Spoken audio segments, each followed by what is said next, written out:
Don't forget to subscribe. Afterwards, the wisest and most spiritual books from the greatest authors await you every day. And now buckle up, sit back and we'll begin. Helena Petrovna Blavatsky.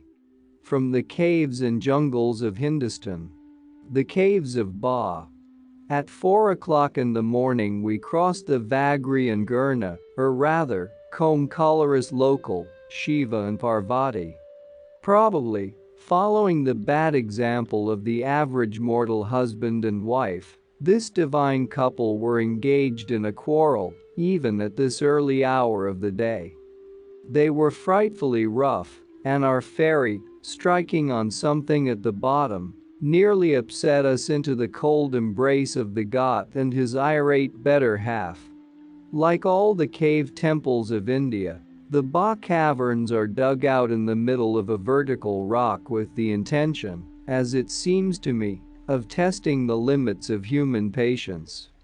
Taking into consideration that such a height does not prevent either glamour or tigers reaching the caves, I cannot help thinking that the sole aim of the ascetic builders was to tempt weak mortals into the sin of irritation by the inaccessibility of their airy abodes. 72 steps, cut out in the rock and covered with thorny weeds and moss, are the beginning of the ascent to the Ba caves. Footmarks worn in the stone through centuries spoke of the numberless pilgrims who had come here before us. The roughness of the steps, with deep holes here and there, and thorns, added attractions to this ascent. Join to this a number of mountain springs exuding through the pores of the stone, and no one will be astonished if I say that we simply felt faint under the weight of life and our archaeological difficulties. The babu, who, taking off his slippers, scampered over the thorns as unconcernedly as if he had hoofs instead of vulnerable human heels, laughed at the helplessness of Europeans and only made us feel worse. But on reaching the top of the mountain we stopped grumbling, realizing at the first glance that we should receive our reward. We saw a whole enfilade of dark caves, through regular square openings, 6 feet wide. We felt awestruck with the gloomy majesty of this deserted temple. There was a curious ceiling over the square platform that once served as a veranda. There was also a portico with broken pillars hanging over our heads, and 2 rooms on each side, one with a broken image of some flat-nosed goddess, the other containing a Ganesha, but we did not stop to examine all this in detail. Ordering the torches to be lit, we stepped into the first hall. A damp breath as of the tomb met us. At our first word we all shivered. A hollow, prolonged echoing howl, dying away in the distance, shook the ancient vaults and made us all lower our voices to a whisper.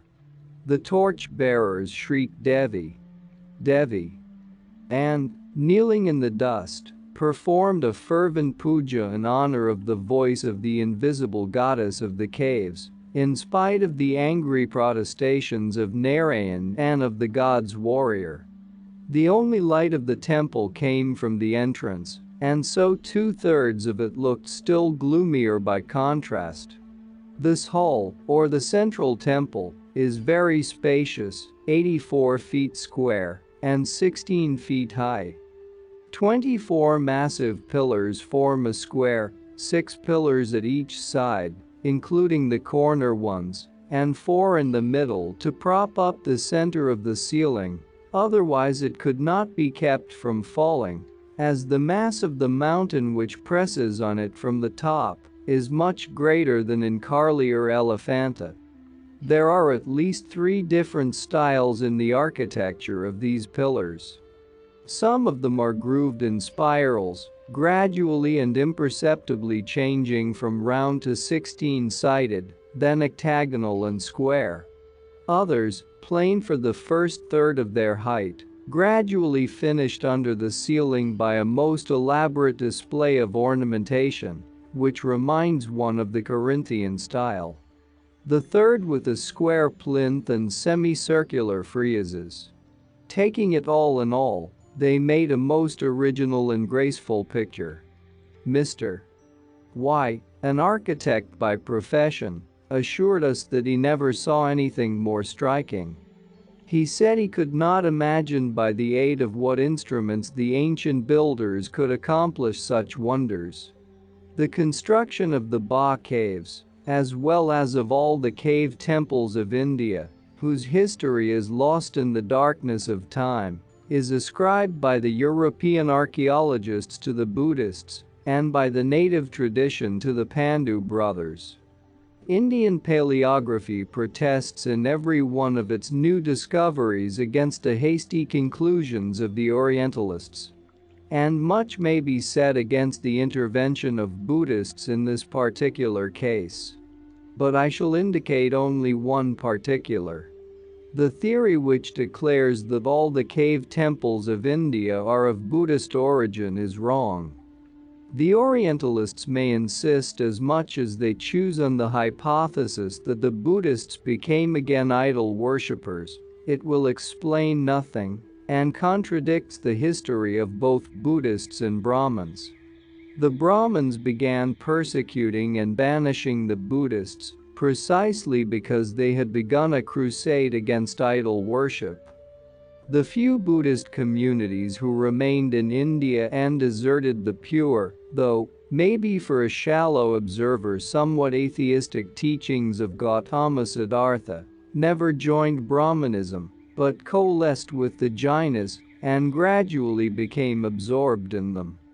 Then why not suppose that if, amongst hundreds of Brahmanical gods, we find one statue of Buddha, it only shows that the masses of half-converts to Buddhism added this new god to the ancient Brahmanical temple. This would be much more sensible than to think that the Buddhists of the 2 centuries before and after the beginning of the Christian era dared to fill their temples with idols in defiance of the spirit of the reformer Gautama. The figures of Buddha are easily discerned in the swarm of heathen gods. Their position is always the same, and the palm of its right hand is always turned upwards, blessing the worshippers with 2 fingers. We examined almost every remarkable vihara of the so-called Buddhist temples, and never met with one statue of Buddha, which could not have been added in a later epoch than the construction of the temple. It does not matter whether it was a year or 1,000 years later. Not being perfectly self-confident in this matter, we always took the opinion of Mr. Y, who, as I said before, was an experienced architect, and he invariably came to the conclusion that the Brahmanical idols formed a harmonic and genuine part of the whole, pillars, decorations, and the general style of the temple, whereas the statue of Buddha was an additional and discordant patch. Out of 30 or 40 caves of Ellora, all filled with idols, there is only one, the one called the Temple of the Trilokas, which contains nothing but statues of Buddha and of Ananda, his favorite disciple. Of course, in this case it would be perfectly right to think it is a Buddhist vihara. Most probably, some of the Russian archaeologists will protest against the opinions I maintain, that is to say, the opinions of the Hindu archaeologists, and will treat me as an ignoramus outraging science. In self-defense, and in order to show how unstable a ground to base one's opinions upon are the conclusions even of such a great authority as Mr. Ferguson, I must mention the following instance. This great architect, but very mediocre archaeologist, proclaimed at the very beginning of his scientific career that all the cave temples of Kanara, without exception, were built between the 5th and the 10th centuries. This theory became generally accepted when suddenly Dr. Bird found a brass plate in a certain Kanara monument, called a tope. The plate announced in pure and distinct Sanskrit that this tope was erected as a homage to the old temple at the beginning of 245 of the Hindu astronomical Samvat era. According to Princip and Dr. Stevenson, this date coincides with 189 AD, and so it clearly settles the question of when the tope was built. But the question of the antiquity of the temple itself still remains open, though the inscription states that it was an old temple in 189 AD and contradicts the above-quoted opinion of Ferguson. However, this important discovery failed to shake Ferguson's equanimity. For him, ancient inscriptions are of no importance because, as he says, the antiquity of ruins must not be fixed on the basis of inscriptions, but on the basis of certain architectural canons and rules discovered by Mr. Ferguson in person. Fiat hypothesis, ruit coelum. And now I shall return to my narrative. Straight before the entrance a door leads to another hall, which is oblong, with hexagonal pillars and niches, containing statues in a tolerable state of preservation, goddesses 10 feet and gods 9 feet high.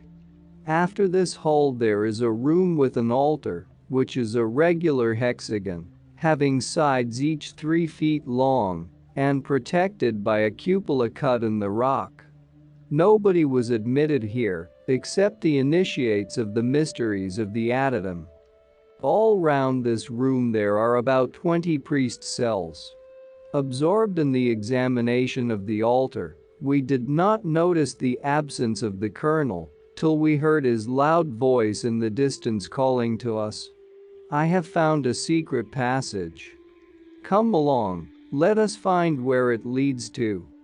Torch in hand, the colonel was far ahead of us and very eager to proceed, but each of us had a little plan of his own, and so we were reluctant to obey his summons. The Babu took upon himself to answer for the whole party. "Take care, Colonel. This passage leads to the den of the glamour mind the tigers."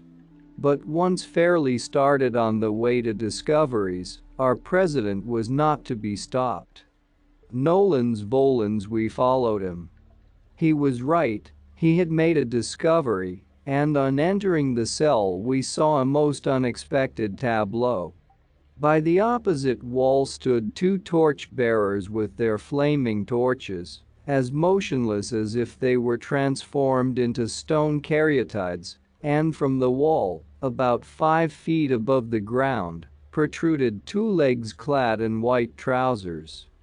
There was no body to them, the body had disappeared, and but that the legs were shaken by a convulsive effort to move on, we might have thought that the wicked goddess of this place had cut the colonel into 2 halves, and having caused the upper half instantly to evaporate, had stuck the lower half to the wall as a kind of trophy. "What has become of you, Mr. President? Where are you?" were our alarmed questions.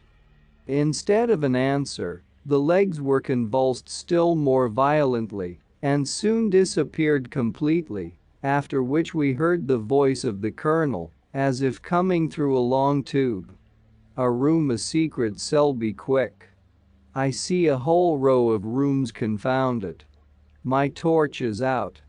Bring some matches and another torch." But this was easier said than done.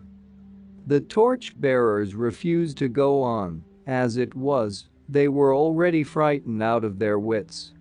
Miss X glanced with apprehension at the wall thickly covered with soot, and then at her pretty gown. Mr. Y sat down on a broken pillar and said he would go no farther, preferring to have a quiet smoke in the company of the timid torch-bearers. There were several vertical steps cut in the wall, and on the floor we saw a large stone of such a curiously irregular shape that it struck me that it could not be natural. The quick-eyed Babu was not long in discovering its peculiarities and said he was sure it was the stopper of the secret passage. We all hurried to examine the stone most minutely and discovered that, though it imitated as closely as possible the irregularity of the rock, its undersurface bore evident traces of workmanship and had a kind of hinge to be easily moved. The hole was about 3 feet high, but not more than 2 feet wide. The muscular god's warrior was the first to follow the colonel. He was so tall that when he stood on a broken pillar the opening came down to the middle of his breast, and so he had no difficulty in transporting himself to the upper story. The slender babu joined him with a single monkey-like jump.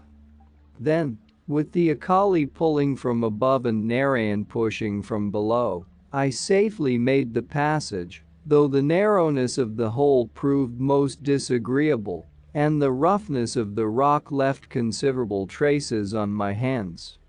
However trying archaeological explorations may be for a person afflicted by an unusually fine presence, I felt perfectly confident that with two such Hercules-like helpers as Narayan and Ram Ranjidas, the ascent of the Himalayas would be perfectly possible for me. Miss X came next, under the escort of Mulji, but Mr. Y stayed behind. The secret cell was a room of 12 feet square. Straight above the black hole in the floor there was another in the ceiling, but this time we did not discover any stopper. The cell was perfectly empty with the exception of black spiders as big as crabs. Our apparition, and especially the bright light of the torches, maddened them. Panic-stricken they ran in hundreds over the walls, rushed down, and tumbled on our heads, tearing their thin ropes in their inconsiderate haste. The first movement of Miss X was to kill as many as she could. But the 4 Hindus protested strongly and unanimously. The old lady remonstrated in an offended voice. "I thought that at least you, Mulji, were a reformer, but you are as superstitious as any idol worshipper." "Above everything I am a Hindu," answered the mute general. "And the Hindus, as you know, consider it sinful before nature and before their own consciences to kill an animal put to flight by the strength of man, be it even poisonous. As to the spiders, in spite of their ugliness, they are perfectly harmless. I am sure all this is because you think you will transmigrate into a black spider," she replied, her nostrils trembling with anger. "I cannot say I do," retorted Mulji, "but if all the English ladies are as unkind as you, I should rather be a spider than an Englishman." This lively answer coming from the usually taciturn Mulji was so unexpected that we could not help laughing. But to our great discomfiture Miss X was seriously angry and, under pretext of giddiness, said she would rejoin Mr. Y below. Her constant bad spirits were becoming trying for our cosmopolitan little party, and so we did not press her to stay. As to us we climbed through the second opening, but this time under the leadership of Narayan. He disclosed to us that this place was not new to him. He had been here before and confided to us that similar rooms, one on the top of the other, go up to the summit of the mountain. Then, he said, they take a sudden turn and descend gradually to a whole underground palace, which is sometimes temporarily inhabited. Wishing to leave the world for a while and to spend a few days in isolation, the Raj yogis find perfect solitude in this underground abode. Our president looked askance at Narayan through his spectacles, but did not find anything to say. The Hindus also received this information in perfect silence. The second cell was exactly like the first one. We easily discovered the hole in its ceiling and reached the third cell. There we sat down for a while. I felt that breathing was becoming difficult to me, But I thought I was simply out of breath and tired, and so did not mention to my companions that anything was wrong. The passage to the fourth cell was almost stopped by earth mixed with little stones, and the gentlemen of the party were busy clearing it out for about 20 minutes. Then we reached the fourth cell. Narayan was right, the cells were one straight over the other, and the floor of the one formed the ceiling of the other. The fourth cell was in ruins. Two broken pillars lying one on the other presented a very convenient stepping stone to the fifth story. But the colonel stopped our zeal by saying that now was the time to smoke the pipe of deliberation after the fashion of Red Indians. If Narayan is not mistaken, he said, this going up and up may continue till tomorrow morning. I am not mistaken, said Narayan almost solemnly. But since my visit here I have heard that some of these passages were filled with earth, so that every communication is stopped, and, if I remember rightly, we cannot go further than the next story. In that case there is no use trying to go any further. If the ruins are so shaky as to stop the passages, it would be dangerous for us. I never said the passages were stopped by the hand of time, they did it on purpose. Who they? Do you mean Glamour? Colonel? Said the Hindu with an effort. Don't laugh at what I say, I speak seriously. My dear fellow, I assure you my intention is neither to offend you nor to ridicule a serious matter. I simply do not realize whom you mean when you say they. I mean the brotherhood, the Raj Yogis. Some of them live quite close to here. By the dim light of the half-extinguished torches we saw that Narayan's lips trembled and that his face grew pale as he spoke. The colonel coughed, rearranged his spectacles and remained silent for a while. My dear Narayan, at last said the colonel, I do not want to believe that your intention is to make fun of our credulity. But I can't believe either that you seriously mean to assure us that any living creature, be it an animal or an ascetic, could exist in a place where there is no air. I paid special attention to the fact, and so I am perfectly sure I am not mistaken. There is not a single bat in these cells, which shows that there is a lack of air. And just look at our torches. You see how dim they are growing. I am sure that on climbing 2 or 3 more rooms like this, we should be suffocated. And in spite of all these facts, I speak the truth, repeated Narayan. The caves further on are inhabited by them. And I have seen them with my own eyes. The colonel grew thoughtful and stood glancing at the ceiling in a perplexed and undecided way. We all kept silent, breathing heavily. Let us go back, suddenly shouted the Akali. My nose is bleeding. At this very moment I felt a strange and unexpected sensation, and I sank heavily on the ground. In a second I felt an indescribably delicious heavenly sense of rest, in spite of a dull pain beating in my temples.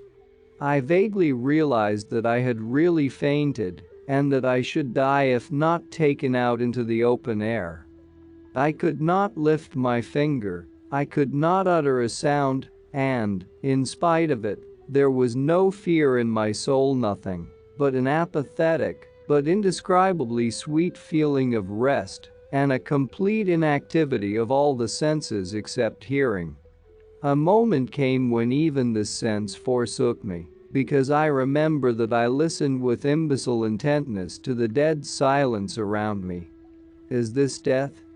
Was my indistinct wondering thought.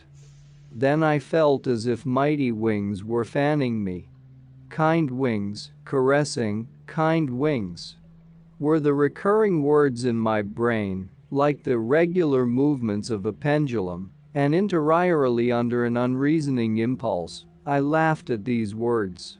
Then I experienced a new sensation. I rather knew than felt that I was lifted from the floor and fell down and down some unknown precipice amongst the hollow rollings of a distant thunderstorm. Suddenly a loud voice resounded near me. And this time I think I did not hear, but felt it. There was something palpable in this voice, something that instantly stopped my helpless descent and kept me from falling any further. This was a voice I knew well, but whose voice it was I could not in my weakness remember. In what way I was dragged through all these narrow holes will remain an eternal mystery for me. I came to myself on the veranda below, fanned by fresh breezes, and as suddenly as I had fainted above in the impure air of the cell.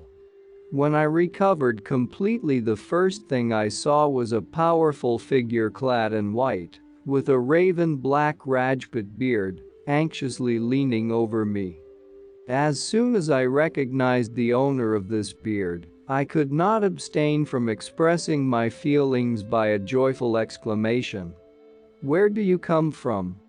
It was our friend Thakur Gulab Lal Singh, who, having promised to join us in the northwest provinces, now appeared to us in Ba, as if falling from the sky or coming out of the ground. But my unfortunate accident, and the pitiable state of the rest of the daring explorers, were enough to stop any further questions and expressions of astonishment. On one side of me the frightened Miss X, using my nose as a cork for her sal volatile bottle, on the other the god's warrior covered with blood as if returning from a battle with the Afghans, further on, poor Mulji with a dreadful headache. Narayan and the colonel, happily for our party, did not experience anything worse than a slight vertigo. As to the Babu, no carbonic acid gas could inconvenience his wonderful Bengali nature. He said he was safe and comfortable enough, but awfully hungry. At last the outpour of entangled exclamations and unintelligible explanations stopped, and I collected my thoughts and tried to understand what had happened to me in the cave. Narayan was the first to notice that I had fainted and hastened to drag me back to the passage. And this very moment they all heard the voice of Gulab Singh coming from the upper cell. "Tum hai anika kaya kam tha? What on earth brought you here?" Even before they recovered from their astonishment, he ran quickly past them and, descending to the cell beneath, called to them to pass him down the by, sister. This passing down of such a solid object as my body, and the picture of the proceeding, vividly imagined, made me laugh heartily, and I felt sorry I had not been able to witness it. Handing him over their half-dead load, they hastened to join the Thakur, but he contrived to do without their help, though how he did it they were at a loss to understand. By the time they succeeded in getting through one passage, Gulab Singh was already at the next one, in spite of the heavy burden he carried, and they never were in time to be of any assistance to him. The colonel, whose main feature is the tendency to go into the details of everything, could not conceive by what proceedings the Thakur had managed to pass my almost lifeless body so rapidly through all these narrow holes. He could not have thrown her down the passage before going in himself, for every single bone of her body would have been broken, mused the colonel. And it is still less possible to suppose that, descending first himself, he dragged her down afterwards. It is simply incomprehensible. These questions harassed him for a long time afterwards, until they became something like the puzzle. Which was created first, the egg or the bird? As to the Thakur, when closely questioned, he shrugged his shoulders and answered that he really did not remember. He said that he simply did whatever he could to get me out into the open air, That all our traveling companions were there to watch his proceedings. He was under their eyes all the time. And that in circumstances when every second is precious, people do not think, but act. But all these questions arose only in the course of the day. As to the time directly after I was laid down on the veranda, there were other things to puzzle all our party. No one could understand how the tacker happened to be on the spot exactly when his help was most needed, nor where he came from, and everyone was anxious to know. On the veranda they found me lying on a carpet, with the tacker busy restoring me to my senses, and Miss X with her eyes wide open at the tacker, whom she decidedly believed to be a materialized ghost. However, the explanations our friend gave us seemed perfectly satisfactory, and at first did not strike us as unnatural. He was in hard war when Swami Dayanand sent us the letter which postponed our going to him. On arriving at Kanjua by the Indore Railway, he had visited Holkar, and, learning that we were so near, he decided to join us sooner than he had expected. He had come to Ba yesterday evening, but knowing that we were to start for the caves early in the morning, he went there before us and simply was waiting for us in the caves. "There is the whole mystery for you," said he. "The whole mystery?" exclaimed the colonel. "Did you know, then, beforehand that we would discover the cells, or what?" "No, I did not. I simply went there myself because it is a long time since I saw them last. Examining them took me longer than I expected, and so I was too late to meet you at the entrance." Probably the tacker sahib was enjoying the freshness of the air in the cells, suggested the mischievous Babu, showing all his white teeth in a broad grin. Our president uttered an energetic exclamation. "Exactly. How on earth did I not think of that before? You could not possibly have any breathing air in the cells above the one you found us in, and, besides, how did you reach the fifth cell when the entrance of the fourth was nearly stopped and we had to dig it out? There are other passages leading to them. I know all the turns and corridors of these caves, and everyone is free to choose his way," answered Gulab Singh, "and I thought I saw a look of intelligence pass between him and Narayan, who simply cowered under his fiery eyes. However, let us go to the cave where breakfast is ready for us. Fresh air will do all of you good." On our way we met with another cave, 20 or 30 steps south from the veranda, but the tacker did not let us go in, fearing new accidents for us. So we descended the stone steps I have already mentioned, and after descending about 200 steps towards the foot of the mountain, made a short reascent again and entered the dining room, as the Babu denominated it. In my role of interesting invalid, I was carried to it, sitting in my folding chair, which never left me in all my travels. This temple is much the less gloomy of the two, in spite of considerable signs of decay. The frescoes of the ceiling are better preserved than in the first temple.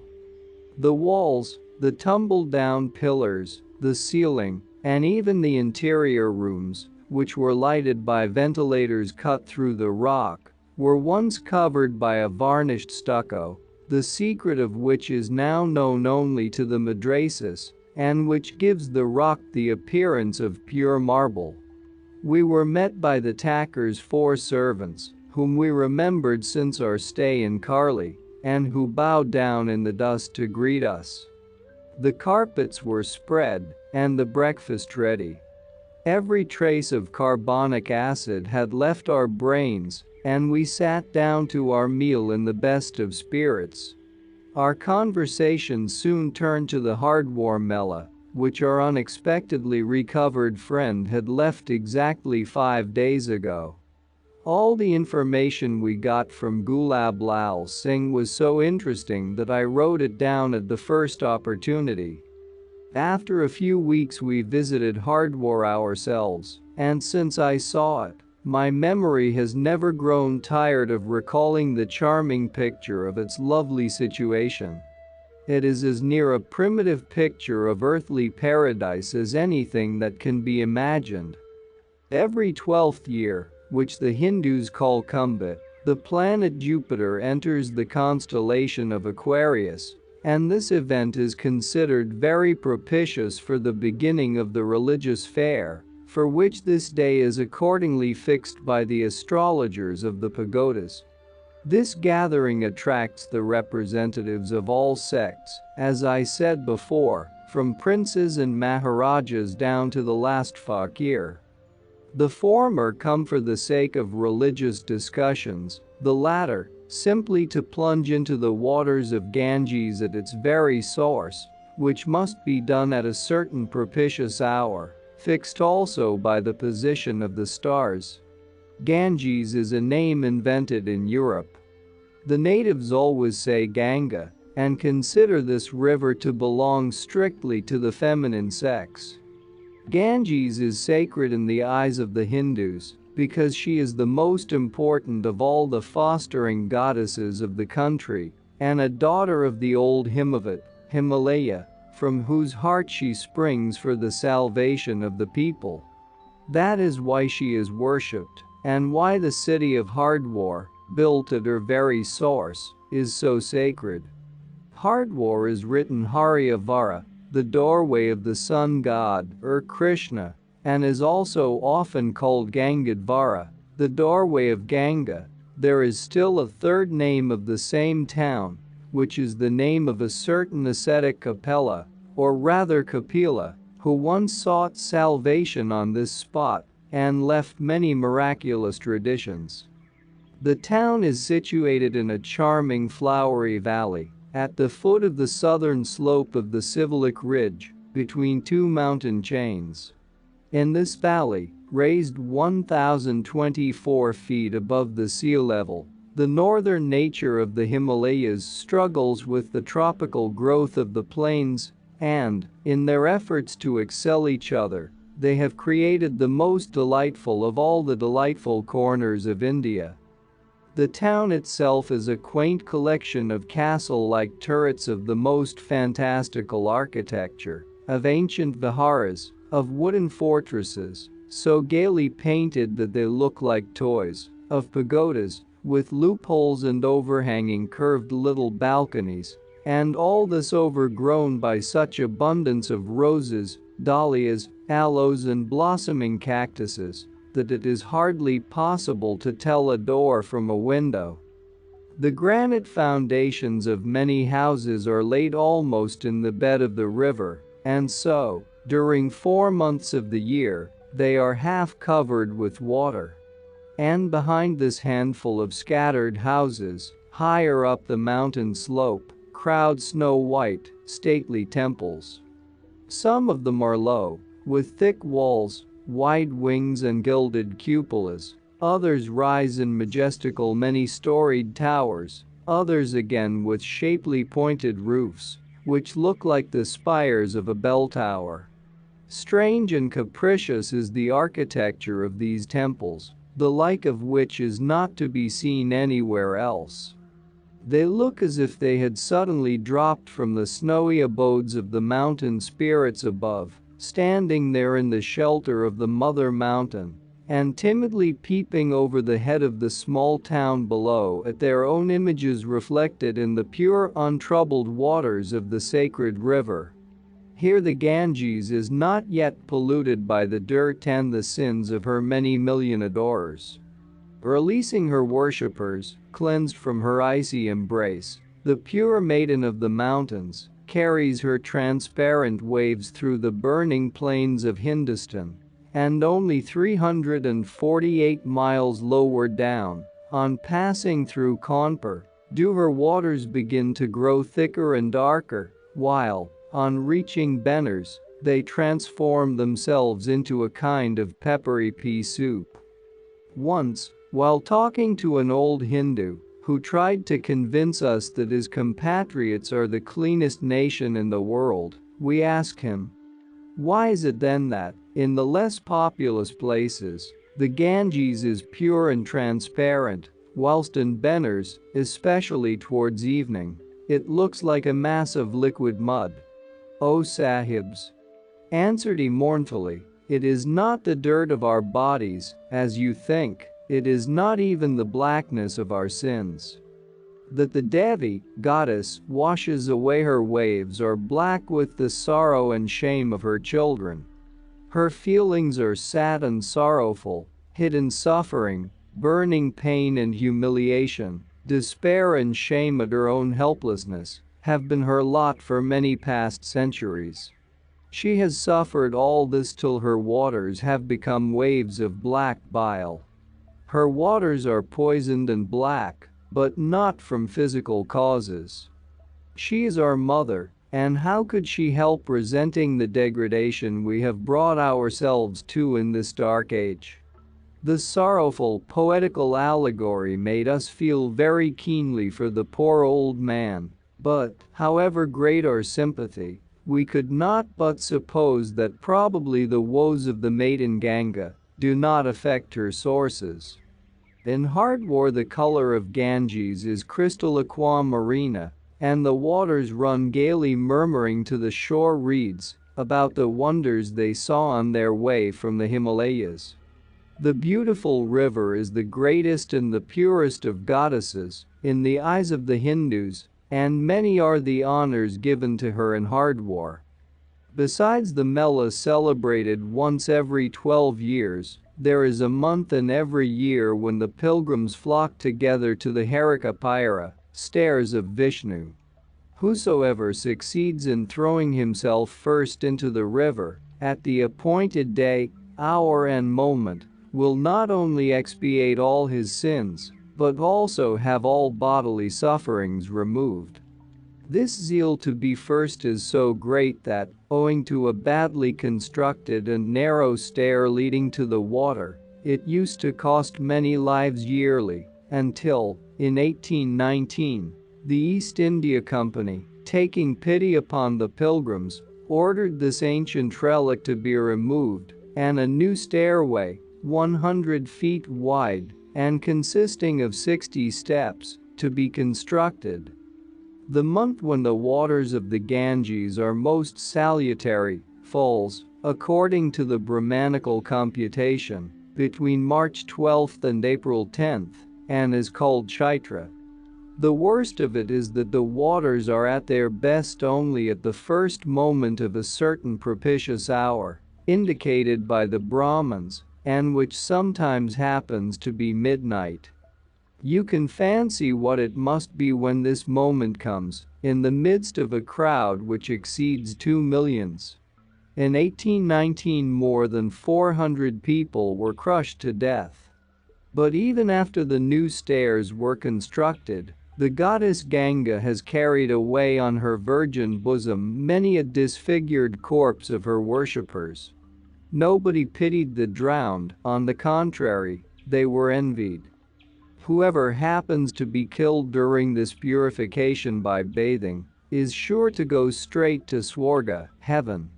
In 1760, the two rival brotherhoods of Sannyasis and Barajas had a regular battle amongst them on the sacred day of Purbi, the last day of the religious fair. The Barajas were conquered, and there were 18,000 people slaughtered. And in 1796, proudly narrated our warlike friend the Akali, the pilgrims from Punjab, all of them Sikhs, desiring to punish the insolence of the Hossains, killed here about 500 of these heathens. My own grandfather took part in the fight. Later on we verified this in the Gazetteer of India, and the god's warrior was cleared of every suspicion of exaggeration and boasting. In 1879, however, no one was drowned or crushed to death, but a dreadful epidemic of cholera broke out. We were disgusted at this impediment, but had to keep at a distance in spite of our impatience to see Hardwar. And unable to behold distant summits of old Himavat ourselves, we had in the meanwhile to be contented with what we could hear about him from other people. So we talked long after our breakfast under the cave vault was finished. But our talk was not so gay as it might have been, because we had to part with Ram Ranjit Das, who was going to Bombay. The worthy Sikh shook hands with us in the European way, and then raising his right hand gave us his blessing, after the fashion of all the followers of Nanaka. But when he approached the tacker to take leave of him, his countenance suddenly changed. This change was so evident that we all noted it. The tacker was sitting on the ground leaning on a saddle, which served him as a cushion. The Akali did not attempt either to give him his blessing or to shake hands with him. The proud expression of his face also changed and showed confusion and anxious humility, instead of the usual self-respect and self-sufficiency. The brave Sikh knelt down before the tacker, and instead of the ordinary namaste, "Salutation to you," whispered reverently, as if addressing the Guru of the Golden Lake. "I am your servant, Sadhu Sahib. Give me your blessing." Without any apparent reason or cause, we all felt self-conscious and ill at ease, as if guilty of some indiscretion. But the face of the mysterious Rajput remained as calm and as dispassionate as ever. He was looking at the river before this scene took place, and slowly moved his eyes to the Akali, who lay prostrated before him. Then he touched the head of the Sikh with his index finger, and rose with the remark that we also had better start at once, because it was getting late. We drove in our carriage, moving very slowly because of the deep sand which covers all this locality, and the tacker followed us on horseback all the way.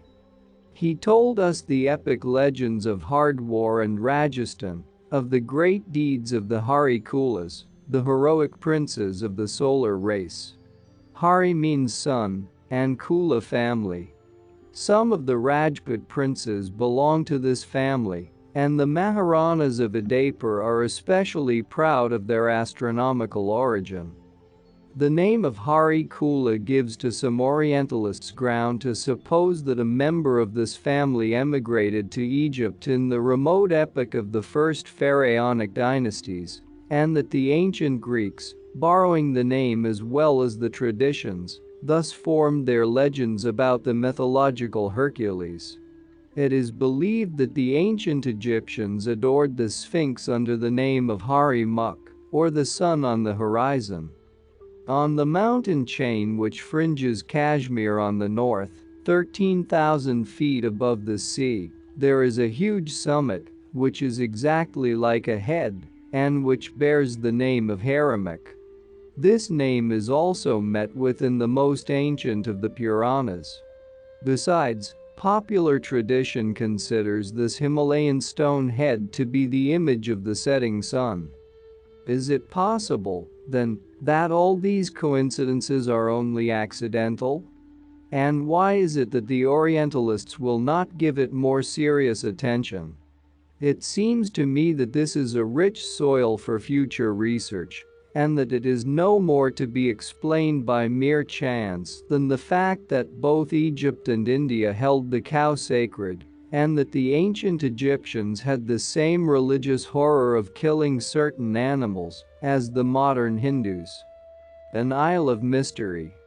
When evening began to draw on, we were driving beneath the trees of a wild jungle. Arriving soon after at a large lake, we left the carriages. The shores were overgrown with reeds, not the reeds that answer our European notions, but rather such as Gulliver was likely to meet with in his travels to Brobdingnag. The place was perfectly deserted, but we saw a boat fastened close to the land. We had still about an hour and a half of daylight before us, And so we quietly sat down on some ruins and enjoyed the splendid view, whilst the servants of the tacker transported our bags, boxes and bundles of rugs from the carriages to the ferry boat. Mr. Y was preparing to paint the picture before us, which indeed was charming. "Don't be in a hurry to take down this view," said Gulab Singh. "In half an hour we shall be on the islet, where the view is still lovelier. We may spend there the night and tomorrow morning as well." "I am afraid it will be too dark in an hour," said Mr. Y, opening his color box. "And as for tomorrow, we shall probably have to start very early." "Oh, no. There is not the slightest need to start early. We may even stay here part of the afternoon. From here to the railway station it is only 3 hours, and the train only leaves for Jayabalpur at 8 in the evening. And do you know," added the tacker, smiling in his usual mysterious way, "I am going to treat you to a concert. Tonight you shall be witness of a very interesting natural phenomenon connected with this island." We all pricked up our ears with curiosity. "Do you mean that island there? And do you really think we must go?" asked the colonel. "Why should not we spend the night here, where we are so deliciously cool, and where the forest swarms with playful leopards, and the reeds shelter snug family parties of the serpent race, were you going to say, Colonel?" interrupted the babu, with a broad grin. "Don't you admire this merry gathering, for instance? Look at them. There is the father and the mother, uncles, aunts, and children. I am sure I could point out even a mother-in-law." Miss X looked in the direction he indicated and shrieked, till all the echoes of the forest groaned in answer. Not farther than 3 steps from her there were at least 40 grown-up serpents and baby snakes. They amused themselves by practicing somersaults, coiled up, then straightened again and interlaced their tails, presenting to our dilated eyes a picture of perfect innocence and primitive contentment. Miss X could not stand it any longer and fled to the carriage, whence she showed us a pale, horrified face. The tacker, who had arranged himself comfortably beside Mr. Y in order to watch the progress of his painting, left his seat and looked attentively at the dangerous group, quietly smoking his Gargari Rajput narghile the while. "If you do not stop screaming you will attract all the wild animals of the forest in another 10 minutes, said he. "None of you have anything to fear. If you do not excite an animal he is almost sure to leave you alone, and most probably will run away from you." With these words he lightly waved his pipe in the direction of the Serpentine family party. A thunderbolt falling in their midst could not have been more effectual. The whole living mass looked stunned for a moment, and then rapidly disappeared among the reeds with loud hissing and rustling. "Now this is pure mesmerism, I declare," said the colonel, on whom not a gesture of the tacker was lost. "How did you do it, Gulab Singh? Where did you learn this science?" They were simply frightened away by the sudden movement of my Kai book, and there was no science and no mesmerism about it. Probably by this fashionable modern word you mean what we Hindus call Vashikarana Vidya, that is to say, the science of charming people and animals by the force of will. However, as I have already said, this has nothing to do with what I did. But you do not deny, do you, that you have studied this science and possess this gift? Of course I don't. Every Hindu of my sect is bound to study the mysteries of physiology and psychology, amongst other secrets left to us by our ancestors. But what of that? I am very much afraid, my dear colonel, said the tacker with a quiet smile, that you are rather inclined to view the simplest of my acts through a mystical prism. Narayan has been telling you all kinds of things about me behind my back now, is it not so?" And he looked at Narayan, who sat at his feet, with an indescribable mixture of fondness and reproof. The Deccan Colossus dropped his eyes and remained silent. "You have guessed rightly," absently answered Mr. Y, busy over his drawing apparatus. "Narayan sees in you something like his late deity Shiva, something just a little less than Parabrahm. Would you believe it? He seriously assured us in Nasik it was that the Raj Yogis, and amongst them yourself though, I must own I still fail to understand what a Raj Yogi is, precisely can force anyone to see, not what is before his eyes at the given moment, but what is only in the imagination of the Raj Yogi. If I remember rightly he called it Maya now. This seemed to me going a little too far." "Well, you did not believe, of course, and laughed at Narayan?" asked the attacker, fathoming with his eyes the dark green deeps of the lake.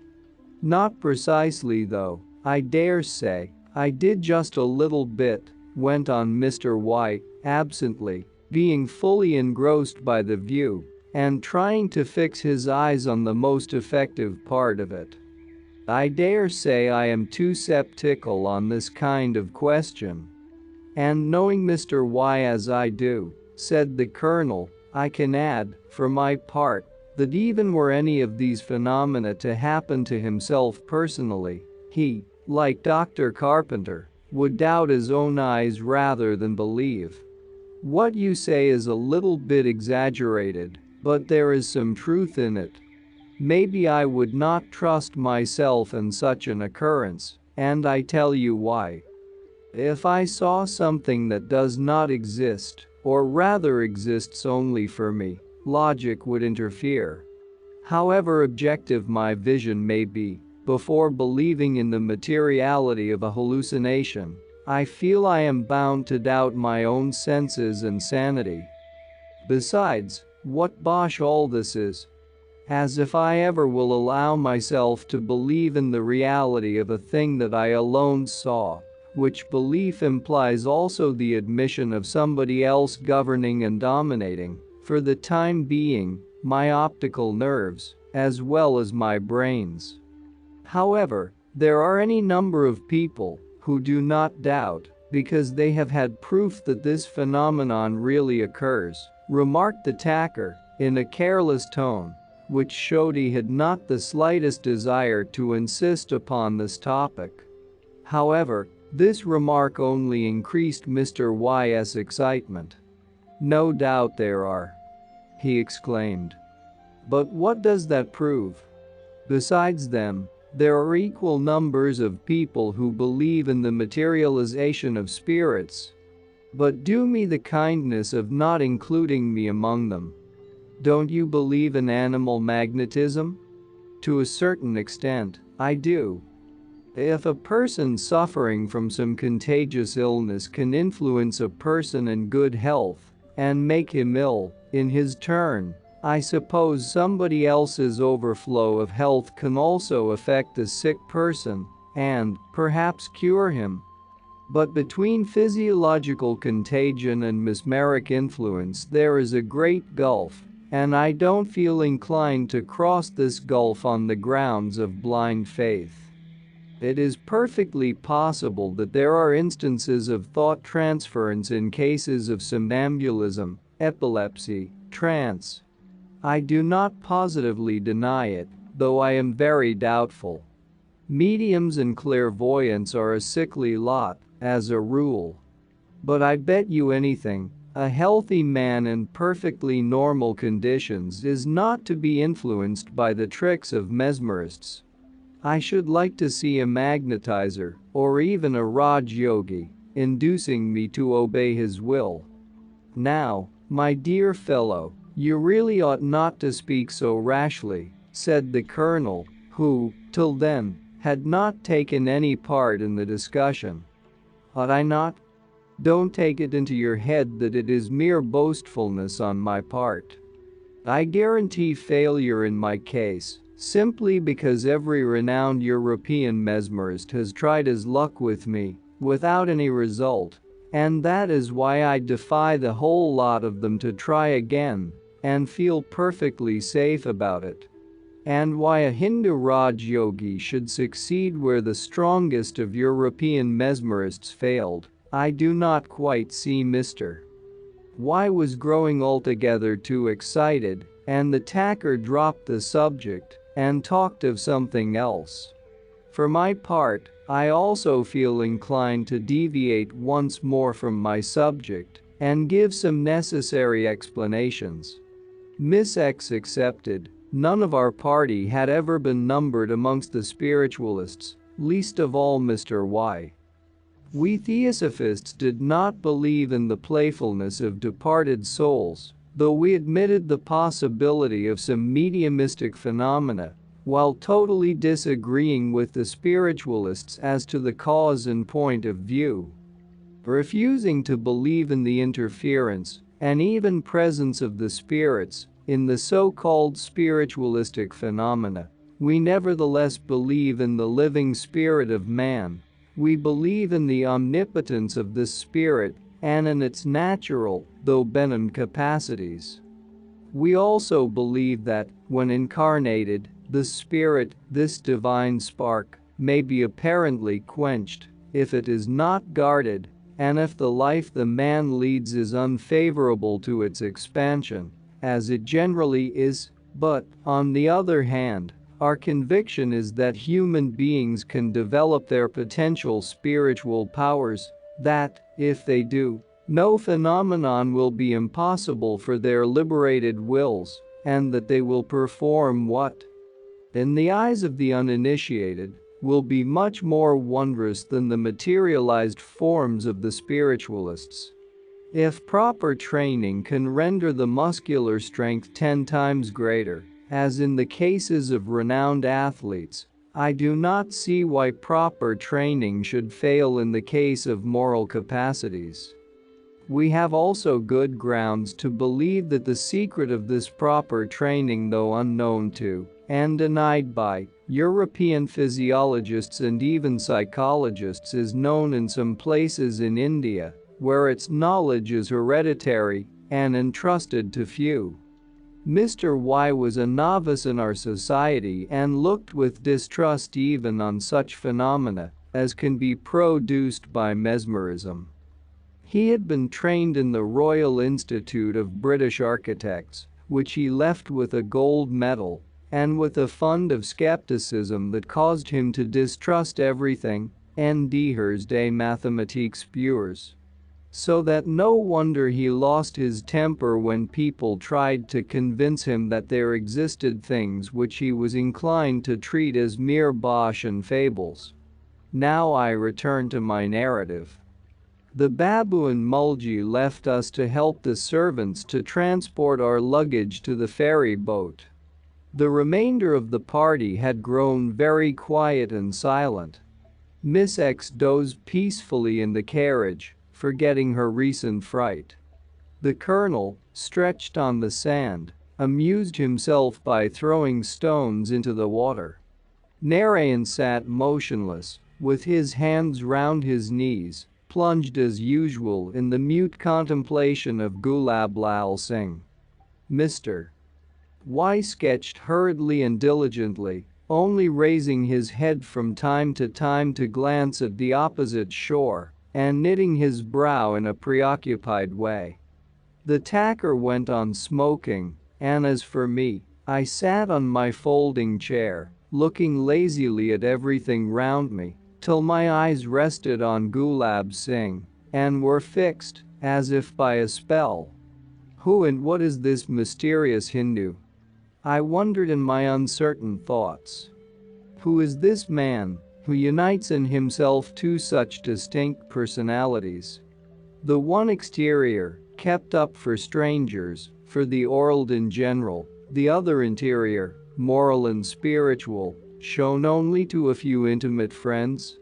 But even these intimate friends, do they know much beyond what is generally known? And what do they know? They see in him a Hindu who differs very little from the rest of educated natives.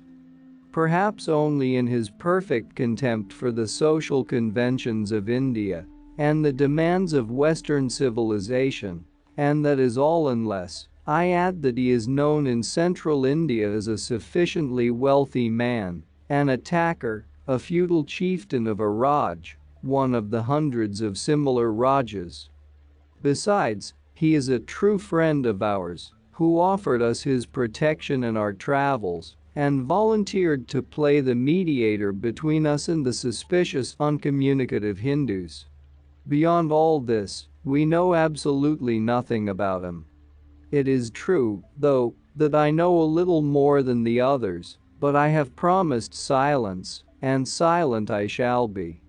But the little I know is so strange, so unusual, that it is more like a dream than a reality. A good while ago, more than 27 years, I met him in the house of a stranger in England, whither he came in the company of a certain dethroned Indian prince. Then our acquaintance was limited to 2 conversations. Their unexpectedness, their gravity, and even severity produced a strong impression on me then. But, in the course of time, like many other things, they sank into oblivion and lethe. About 7 years ago he wrote to me to America, reminding me of our conversation and of a certain promise I had made.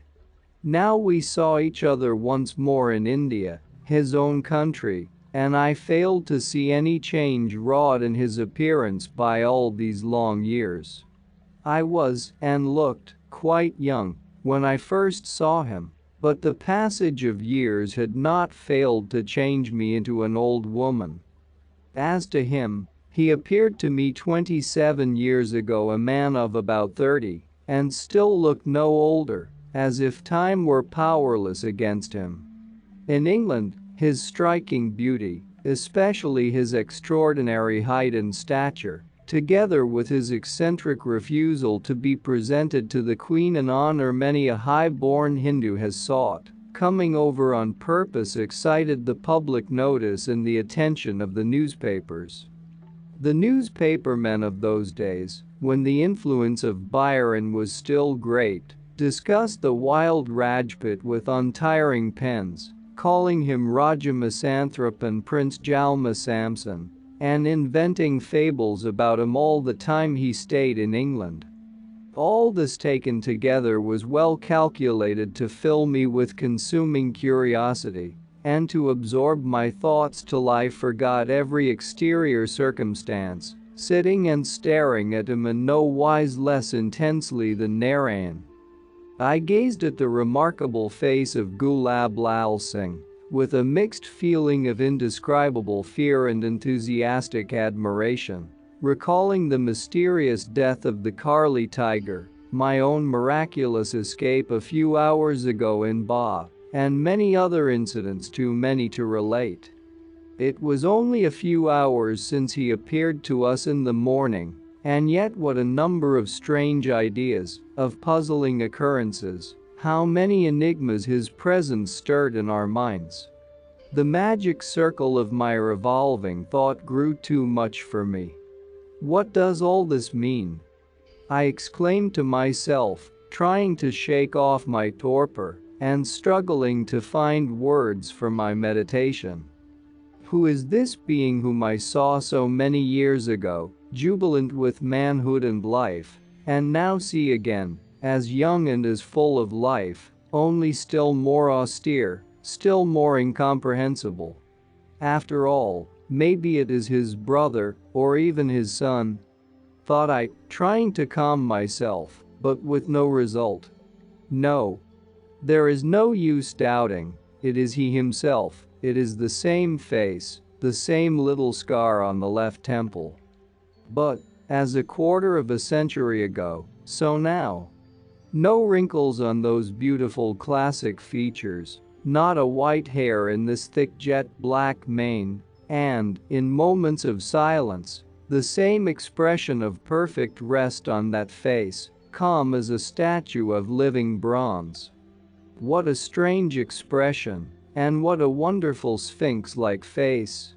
Not a very brilliant comparison, my old friend. Suddenly spoke the tacker, and a good-natured laughing note rung in his voice, whilst I shuddered and grew red like a naughty schoolgirl. This comparison is so inaccurate that it decidedly sins against history in two important points. Primo, the Sphinx is a lion, so am I, as indicates the word sing in my name, but the Sphinx is winged, and I am not. Secondo, the Sphinx is a woman as well as a winged lion, but the Rajput sin has never had anything effeminate in their characters. Besides, the Sphinx is the daughter of Chimera or Echidna, who were neither beautiful nor good, and so you might have chosen a more flattering and a less inaccurate comparison. I simply gasped in my utter confusion, and he gave vent to his merriment, which by no means relieved me. "Shall I give you some good advice?" continued Gulab Singh, changing his tone for a more serious one. "Don't trouble your head with such vain speculations. The day when this riddle yields its solution, the Rajput Sphinx will not seek destruction in the waves of the sea, but, believe me, it won't bring any profit to the Russian Oedipus either. You already know every detail you ever will learn.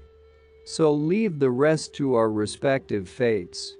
And he rose because the Babu and Mulji had informed us that the ferry boat was ready to start and were shouting and making signs to us to hasten.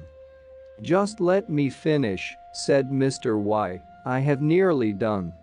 Just an additional touch or two. Let us see your work. Hand it round," insisted the Colonel, and Miss X, who had just left her haven of refuge in the carriage and joined us still half asleep. Mr. Y hurriedly added a few more touches to his drawing and rose to collect his brushes and pencils. We glanced at his fresh wet picture and opened our eyes in astonishment.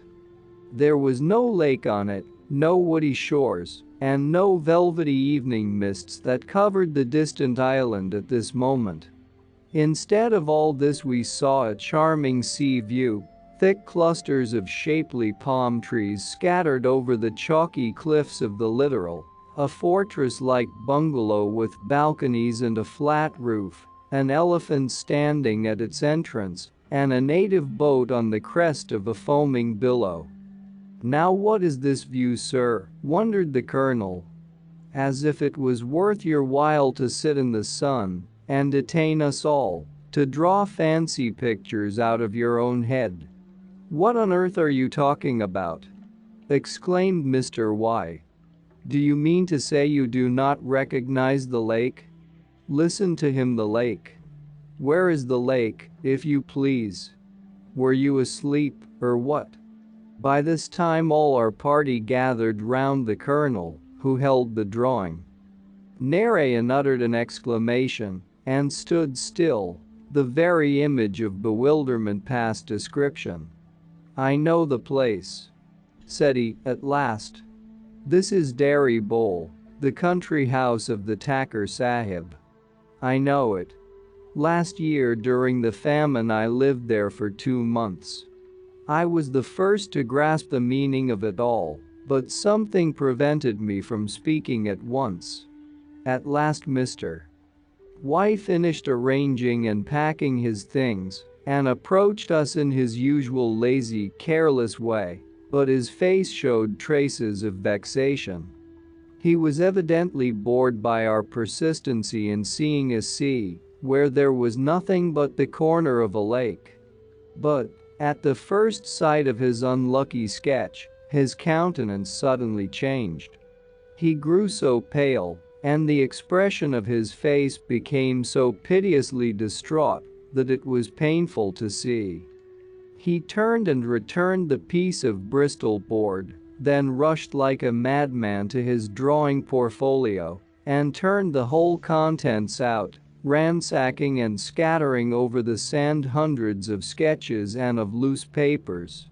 Evidently failing to find what he was looking for, he glanced again at his sea view, and suddenly covering his face with his hands totally collapsed. We all remained silent, exchanging glances of wonder and pity, and heedless of the tacker, who stood on the ferry boat, vainly calling to us to join him. "Look here, why?" timidly spoke the kind-hearted colonel, as if addressing a sick child. "Are you sure you remember drawing this view?" Mr. Y did not give any answer, as if gathering strength and thinking it over. After a few moments he answered in hoarse and tremulous tones. "Yes, I do remember. Of course I made this sketch, but I made it from nature. I painted only what I saw. And it is that very certainty that upsets me so." "But why should you be upset, my dear fellow? Collect yourself. What happened to you is neither shameful nor dreadful. It is only the result of the temporary influence of one dominant will over another, less powerful. You simply acted under biological influence, to use the expression of Dr. Carpenter. That is exactly what I am most afraid of. I remember everything now. I have been busy over this view more than an hour. I saw it directly I chose the spot, and seeing it all the while on the opposite shore, I could not suspect anything uncanny. I was perfectly conscious. Or, shall I say, I fancied I was conscious of putting down on paper what every one of you had before your eyes. I had lost every notion of the place as I saw it before I began my sketch, and as I see it now. But how do you account for it? Good gracious! Am I to believe that these confounded Hindus really possess the mystery of this trick? I tell you, Colonel, I shall go mad if I don't understand it all." "No fear of that, Mr. Y," said Narayan, with a triumphant twinkle in his eyes. "You will simply lose the right to deny Yoga Vidya, the great ancient science of my country." Mr. Y did not answer him. He made an effort to calm his feelings and bravely stepped on the ferry boat with firm foot. Then he sat down, apart from us all, obstinately looking at the large surface of water round us and struggling to seem his usual self. Miss X was the first to interrupt the silence. "Ma cheer," said she to me in a subdued but triumphant voice. "Ma cheer, Monsieur Y deviant vraiment un medium de première force." In moments of great excitement she always addressed me in French. But I also was too excited to control my feelings, and so I answered rather unkindly. "Please stop this nonsense, Miss X. You know I don't believe in spiritualism." Poor Mr. Y was not he upset? Receiving this rebuke and no sympathy from me, she could not think of anything better than drawing out the babu, who, for a wonder, had managed to keep quiet till then. "What do you say to all this? I for one am perfectly confident that no one but the disembodied soul of a great artist could have painted that lovely view. Who else is capable of such a wonderful achievement? Why, the old gentleman in person. Confess that at the bottom of your soul you firmly believe that the Hindus worship devils. To be sure, it is some deity of ours of this kind that had his august paw in the matter. Il est positivement malhonnête, sine eger la," angrily muttered Miss X, hurriedly withdrawing from him. The island was a tiny one, and so overgrown with tall reeds that, from a distance, it looked like a pyramidal basket of verdure. With the exception of a colony of monkeys, who bustled away to a few mango trees at our approach, the place seemed uninhabited. In this virgin forest of thick grass there was no trace of human life. Seeing the word grass, the reader must not forget that it is not the grass of Europe I mean, the grass under which we stood, like insects under a rhubarb leaf, waved its feathery many-colored plumes, much above the head of Gulab Singh, who stood 6 feet and a half in his stockings, and of Narayan, who measured hardly an inch less. From a distance it looked like a waving sea of black, yellow, blue, and especially of rose and green. On landing, we discovered that it consisted of separate thickets of bamboos, mixed up with the gigantic circa reeds, which rose as high as the tops of the mangoes. It is impossible to imagine anything prettier and more graceful than the bamboos and circa. The isolated tufts of bamboos show, in spite of their size, that they are nothing but grass, because the least gush of wind shakes them, and their green crests begin to nod like heads adorned with long ostrich plumes. There were some bamboos there 50 or 60 feet high. From time to time we heard a light metallic rustle in the reeds, but none of us paid much attention to it. Whilst our coolies and servants were busy clearing a place for our tents, pitching them and preparing the supper, we went to pay our respects to the monkeys, the true hosts of the place. Without exaggeration there were at least 200. While preparing for their nightly rest the monkeys behaved like decorous and well-behaved people. Every family chose a separate branch and defended it from the intrusion of strangers lodging on the same tree. But this defense never passed the limits of good manners and generally took the shape of threatening grimaces. There were many mothers with babies in arms amongst them. Some of them treated the children tenderly and lifted them cautiously, with a perfectly human care. Others, less thoughtful, ran up and down, heedless of the child hanging at their breasts, preoccupied with something, discussing something, and stopping every moment to quarrel with other monkey ladies, a true picture of chatty old gossips on a market day. Repeated in the animal kingdom. The bachelors kept apart, absorbed in their athletic exercises, performed for the most part with the ends of their tails. One of them, especially, attracted our attention by dividing his amusement between Sauts Paraloo and teasing a respectable-looking grandfather who sat under a tree hugging 2 little monkeys. Swinging backward and forward from the branch, the bachelor jumped at him, bit his ear playfully and made faces at him, chattering all the time. We cautiously passed from one tree to another, afraid of frightening them away. But evidently the years spent by them with the fakirs, who left the island only a year ago, had accustomed them to human society. They were sacred monkeys, as we learned, and so they had nothing to fear from men. They showed no signs of alarm at our approach, and, having received our greeting, and some of them a piece of sugar cane, they calmly stayed on their branch thrones, crossing their arms and looking at us with a good deal of dignified contempt in their intelligent hazel eyes.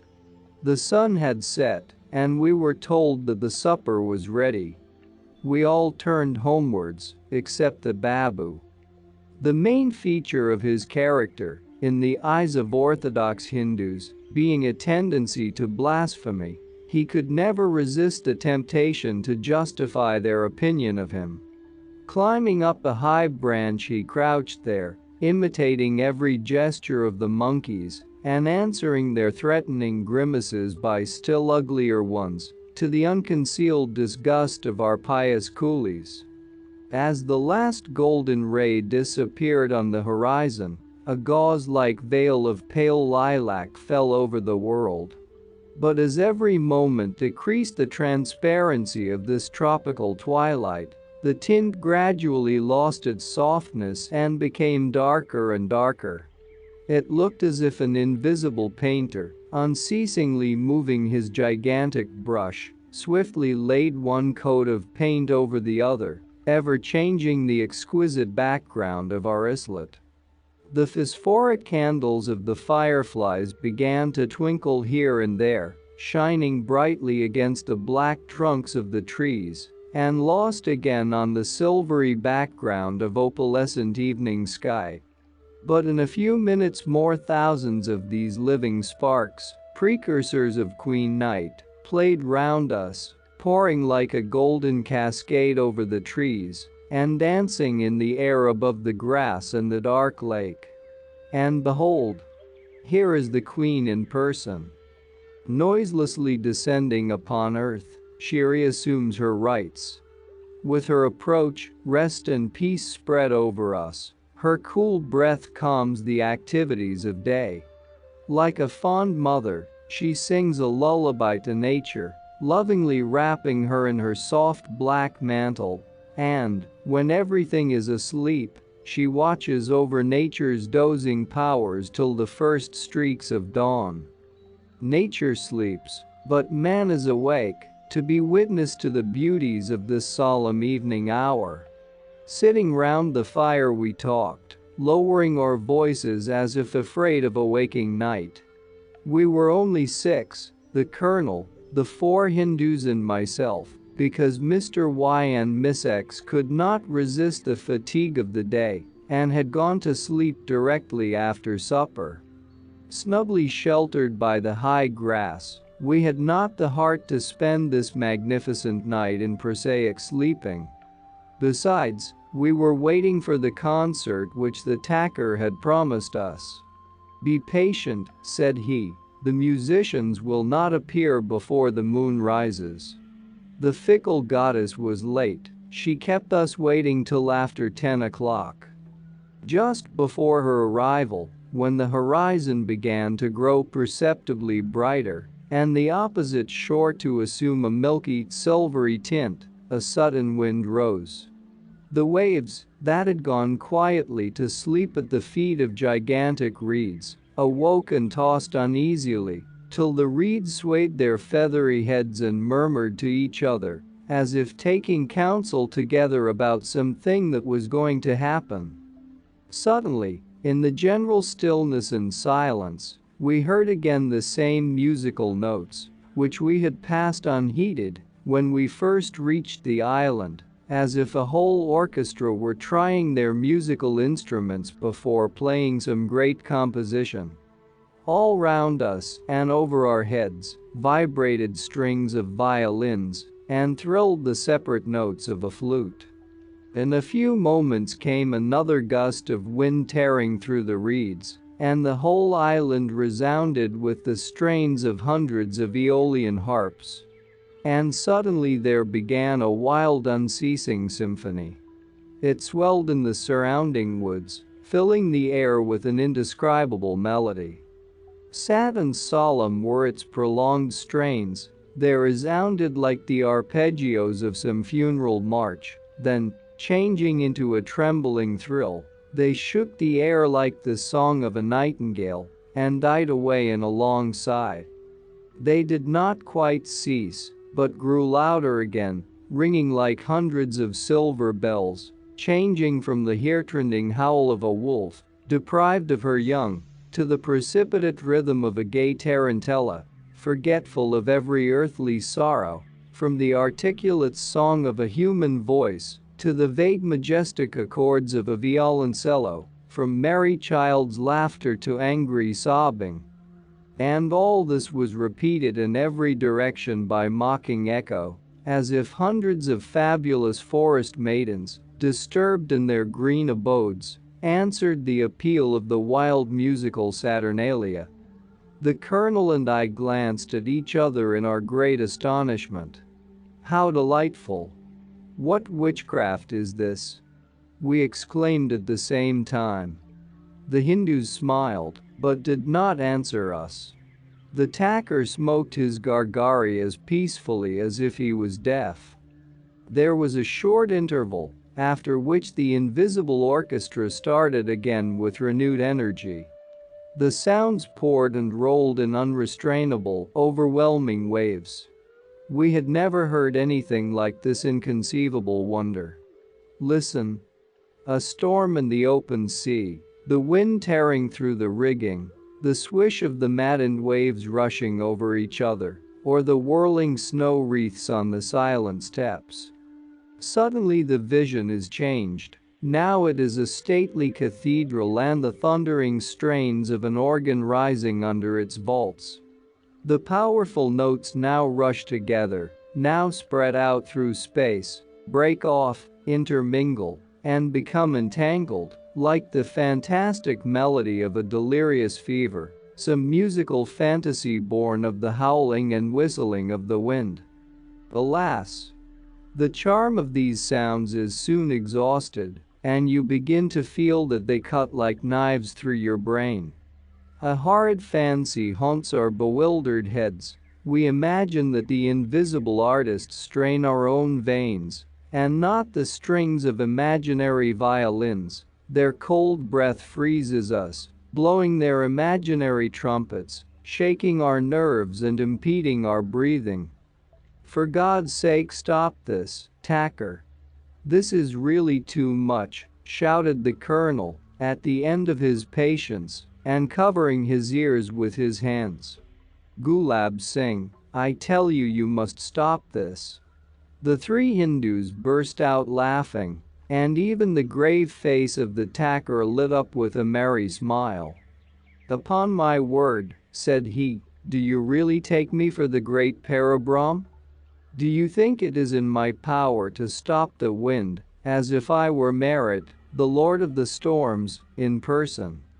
Ask for something easier than the instantaneous uprooting of all these bamboos. I beg your pardon, I thought these strange sounds also were some kind of psychologic influence.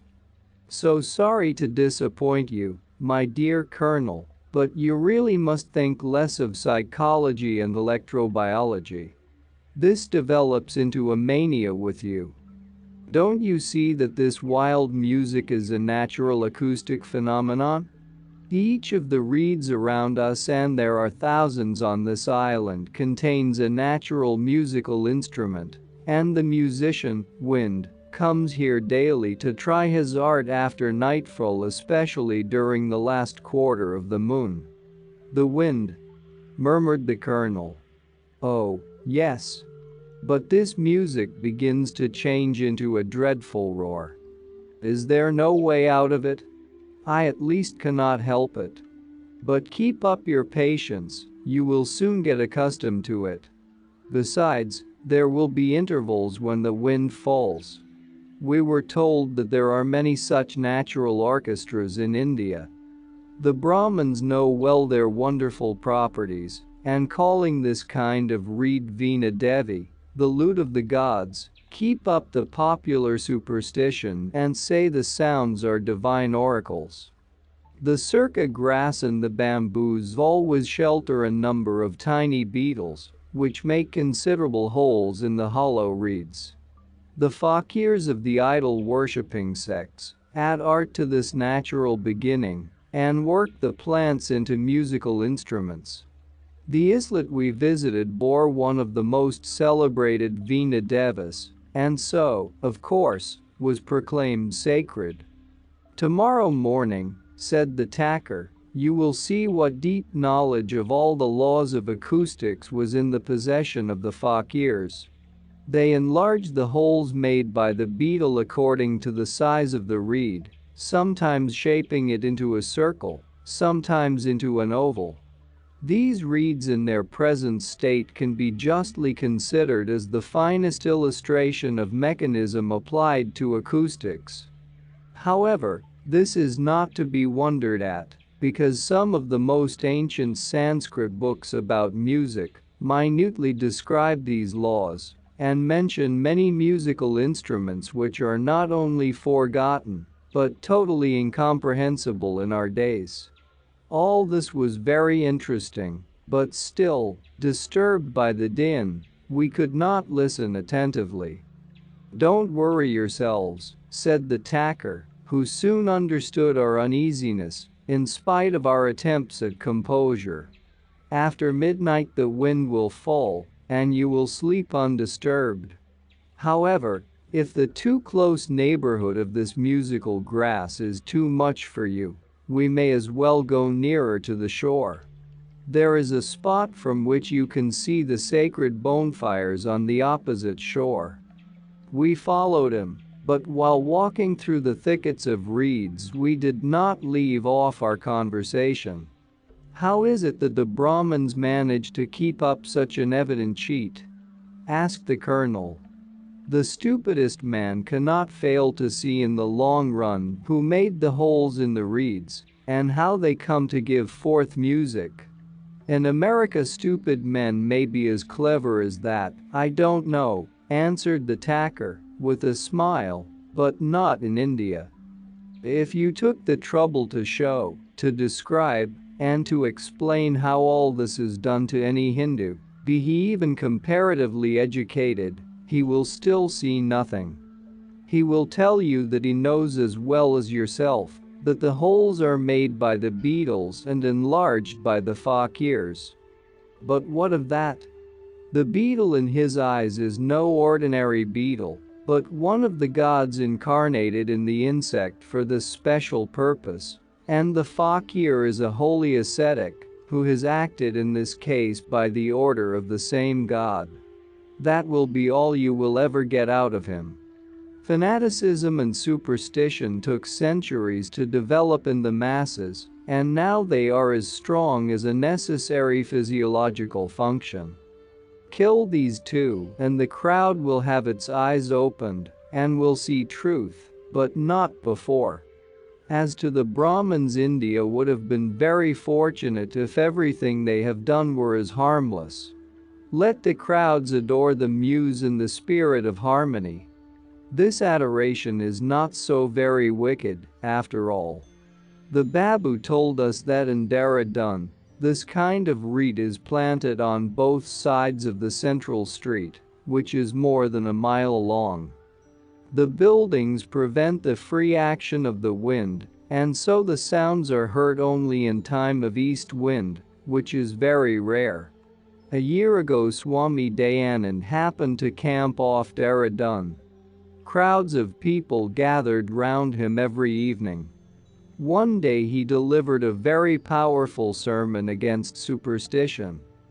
Tired out by this long, energetic speech, and, besides, being a little unwell, the Swami sat down on his carpet and shut his eyes to rest as soon as the sermon was finished. But the crowd, seeing him so unusually quiet and silent, all at once imagined that his soul, abandoning him in this prostration, entered the reeds that had just begun to sing their fantastical rhapsody and was now conversing with the gods through the bamboos.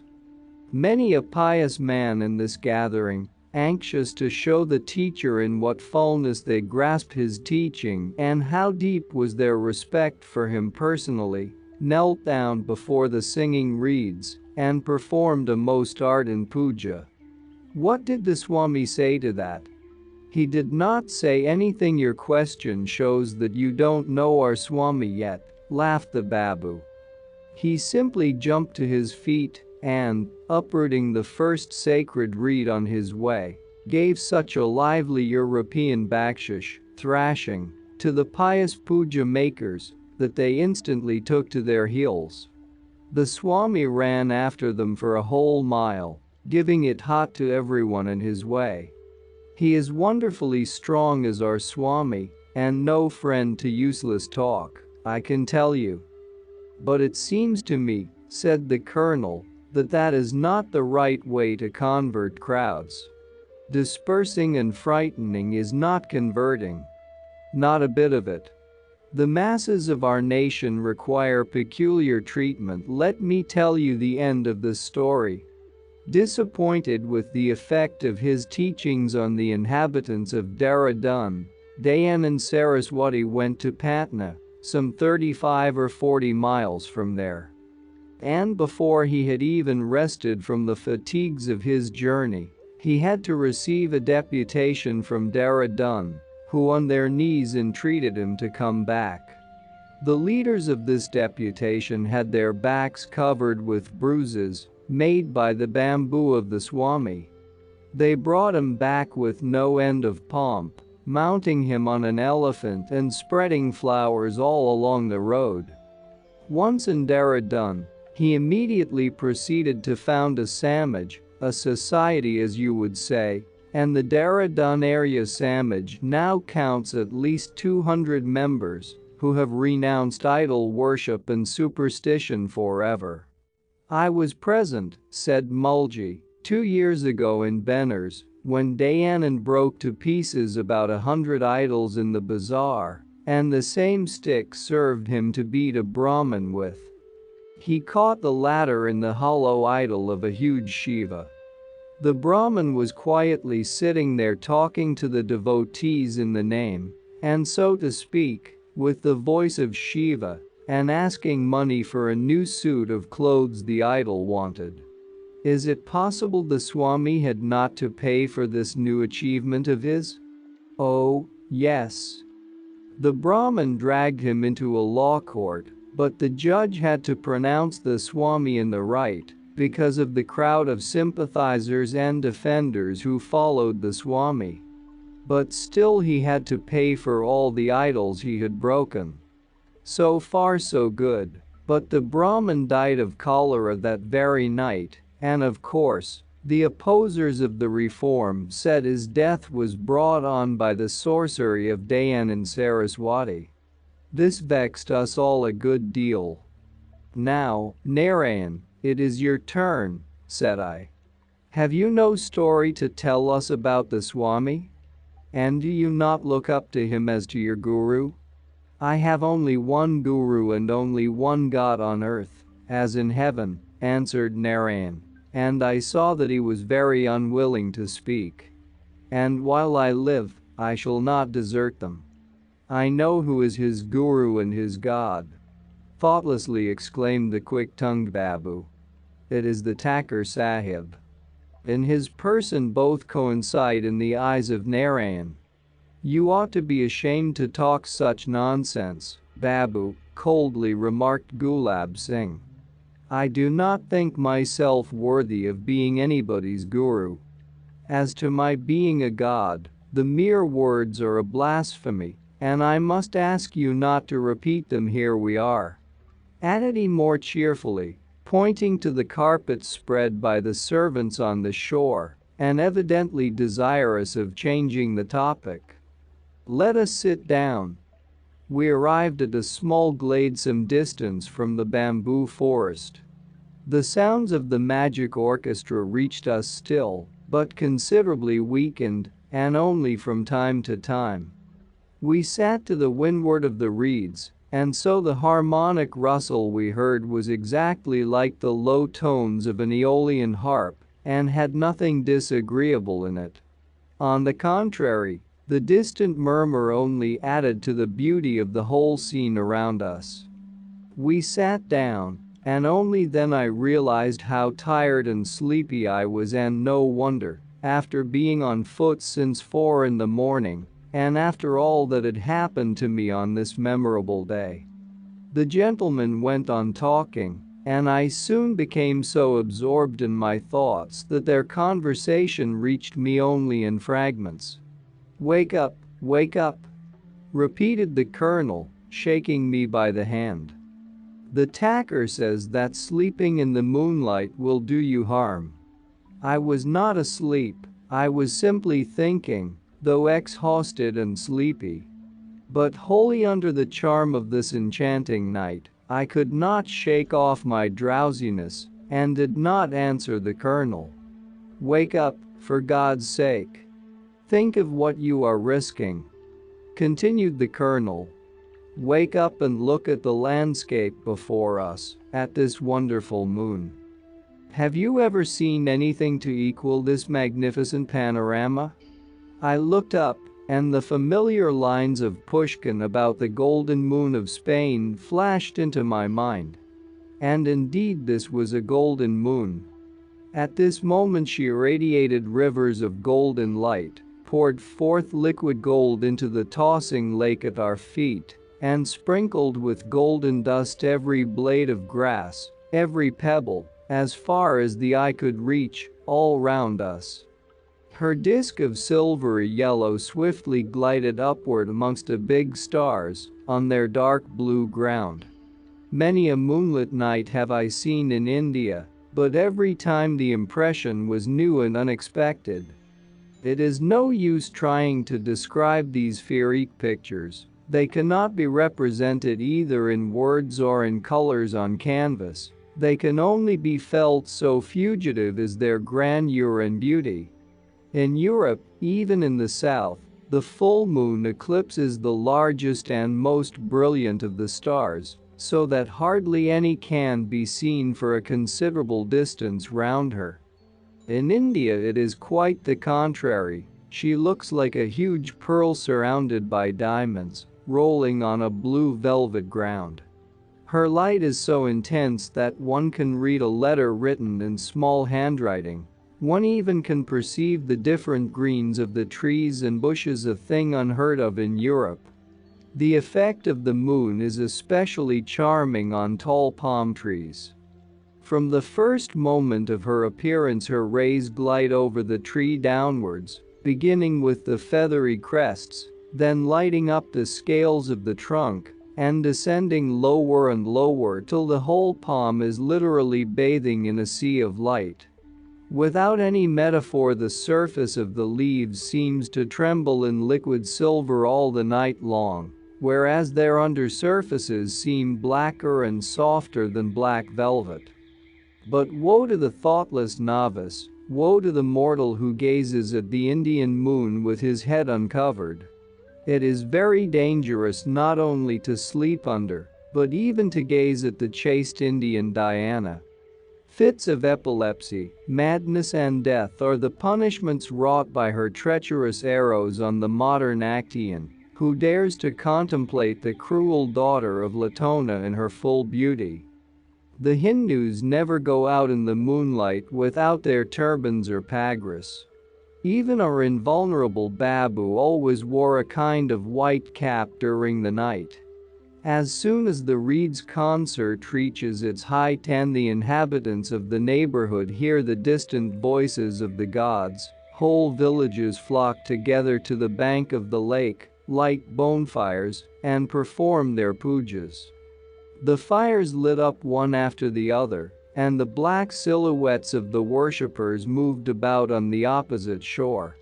Their sacred songs and loud exclamations, Hari, Hari, Mahadeva, resounded with a strange loudness and a wild emphasis in the pure air of the night. And the reeds, shaken in the wind, answered them with tender musical phrases. The whole stirred a vague feeling of uneasiness in my soul. A strange intoxication crept gradually over me, and in this enchanting place the idle worship of these passionate poetical souls, sunk in dark ignorance, seemed more intelligible and less repulsive. A Hindu is a born mystic, and the luxuriant nature of his country has made of him a zealous pantheist. Sounds of alguja, a kind of Pandean pipe with 7 openings, struck our attention. Their music was wafted by the wind quite distinctly from somewhere in the wood. They also startled a whole family of monkeys in the branches of a tree over our heads. 2 or 3 monkeys carefully slipped down and looked round as if waiting for something. "What is this new Orpheus, to whose voice these monkeys answer?" asked I laughingly. "Some fakir probably." The alguja is generally used to invite the sacred monkeys to their meals. The community of fakirs, who once inhabited this island, have removed to an old pagoda in the forest. Their new resting place brings them more profit because there are many passers-by, whereas the island is perfectly isolated. Probably they were compelled to desert this dreadful place because they were threatened by chronic deafness, Miss X expressed her opinion. She could not help being out of temper at being prevented from enjoying her quiet slumber, our tense being right in the middle of the orchestra. Apropos of Orpheus, asked the attacker, do you know that the lyre of this Greek demigod was not the first to cast spells over people, animals and even rivers? Kui, a certain Chinese musical artist, as they are called, expresses something to this effect. When I play my king, the wild animals hasten to me and range themselves into rows, spellbound by my melody. This Kui lived 1,000 years before the supposed era of Orpheus. What a funny coincidence! Exclaimed I. Kui is the name of one of our best artists in St. Petersburg. Where did you read this? Oh, this is not a very rare piece of information. Some of your Western Orientalists have it in their books. But I personally found it in an ancient Sanskrit book, translated from the Chinese in the 2nd century before your era. But the original is to be found in a very ancient work, named The Preserver of the Five Chief Virtues. It is a kind of chronicle or treatise on the development of music in China. It was written by the order of Emperor Hongti many hundred years before your era. Do you think, then, that the Chinese ever understood anything about music? Said the colonel, with an incredulous smile. In California and other places I heard some traveling artists of the Celestial Empire. Well, I think that kind of musical entertainment would drive anyone mad. That is exactly the opinion of many of your Western musicians on the subject of our ancient Aryan, as well as of modern Hindu, music. But, in the first instance, the idea of melody is perfectly arbitrary, and, in the second, there is a good deal of difference between the technical knowledge of music and the creation of melodies fit to please the educated, as well as the uneducated, ear. According to technical theory, a musical piece may be perfect, but the melody, nevertheless, may be above the understanding of an untrained taste, or simply unpleasant. Your most renowned operas sound for us like a wild chaos, like a rush of strident, entangled sounds, in which we do not see any meaning at all, and which give us headaches. I have visited the London and the Paris Opera. I have heard Rossini and Meyerbeer.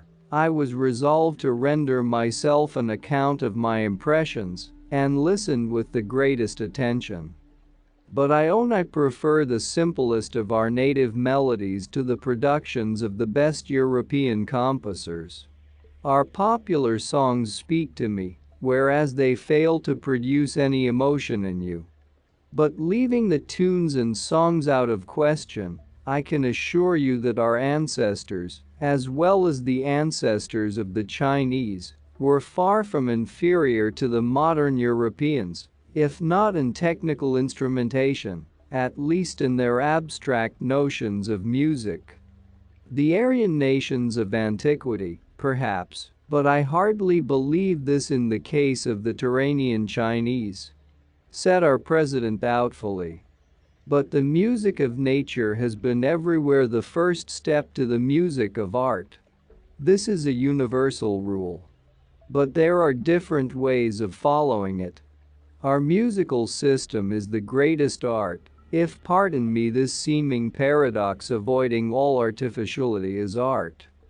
We do not allow in our melodies any sounds that cannot be classified amongst the living voices of nature, whereas the modern Chinese tendencies are quite different. The Chinese system comprises 8 chief tones, which serve as a tuning fork to all derivatives, which are accordingly classified under the names of their generators. These 8 sounds are the notes metal, stone, silk, bamboo, pumpkin, earthenware, leather and wood. So that they have metallic sounds, wooden sounds, silk sounds, and so on. Of course, under these conditions they cannot produce any melody. Their music consists of an entangled series of separate notes. Their imperial hymn, for instance, is a series of endless unisons. But we Hindus owe our music only to living nature, and in no wise to inanimate objects. In a higher sense of the word, we are pantheists, and so our music is, so to speak, pantheistic, but, at the same time, it is highly scientific. Coming from the cradle of humanity, the Aryan races, who were the first to attain manhood, listened to the voice of nature and concluded that melody as well as harmony are both contained in our great common mother. Nature has no false and no artificial notes, and man, the crown of creation, felt desirous of imitating her sounds. In their multiplicity, all these sounds, according to the opinion of some of your Western physicists, make only one tone, which we all can hear, if we know how to listen, in the eternal rustle of the foliage of big forests, in the murmur of water, in the roar of the storming ocean, and even in the distant roll of a great city. This tone is the middle F, the fundamental tone of nature. In our melodies it serves as the starting point, which we embody in the keynote, and around which are grouped all the other sounds. Having noticed that every musical note has its typical representative in the animal kingdom, our ancestors found out that the 7 chief tones correspond to the cries of the goat, the peacock, the ox, the parrot, the frog, the tiger, and the elephant.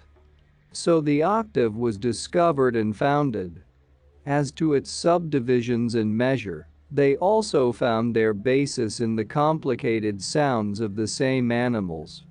"I am no judge of your ancient music," said the colonel, "nor do I know whether your ancestors did or did not work out any musical theories, so I cannot contradict you, but I must own that, listening to the songs of the modern Hindus, I could not give them any credit for musical knowledge. No doubt it is so, because you have never heard a professional singer. When you have visited Pune and have listened to the Gayan Samaj, we shall resume our present conversation." The Gayan Samaj is a society whose aim is to restore the ancient national music. Gulab Lal Singh spoke in his usual calm voice, but the Babu was evidently burning to break forth for his country's honor, and at the same time, he was afraid of offending his seniors by interrupting their conversation. At last he lost patience. "You are unjust, Colonel," he exclaimed. "The music of the ancient Aryans is an antediluvian plant, no doubt, but nevertheless it is well worth studying and deserves every consideration. This is perfectly proved now by a compatriot of mine, the Raja Surendranath Tagore. He is a Mus.D. He has lots of decorations from all kinds of kings and emperors of Europe for his book about the music of Aryans, and, well, this man has proved, as clear as daylight, that ancient India has every right to be called the mother of music. Even the best musical critics of England say so. Every school, whether Italian, German or Aryan, saw the light at a certain period, developed in a certain climate and in perfectly different circumstances. Every school has its characteristics and its peculiar charm, at least for its followers, and our school is no exception. You Europeans are trained in the melodies of the West and acquainted with Western schools of music, but our musical system, like many other things in India, is totally unknown to you. So you must forgive my boldness, Colonel, when I say that you have no right to judge." "Don't get so excited, Babu," said the tacker. "Everyone has the right, if not to discuss, then to ask questions about a new subject." Otherwise, no one would ever get any information. If Hindu music belonged to an epoch as little distant from us as the European which you seem to suggest, Babu, in your hot haste, and if, besides, it included all the virtues of all the previous musical systems, which the European music assimilates, then no doubt it would have been better understood and better appreciated than it is. But our music belongs to prehistoric times. In one of the sarcophagi at Thebes, Bruce found a harp with 20 strings, and, judging by this instrument, we may safely say that the ancient inhabitants of Egypt were well acquainted with the mysteries of harmony. But, except the Egyptians, we were the only people possessing this art in the remote epochs when the rest of mankind were still struggling with the elements for bare existence. We possess hundreds of Sanskrit MSS about music, which have never been translated, even into modern Indian dialects. Some of them are 4,000 and 8,000 years old.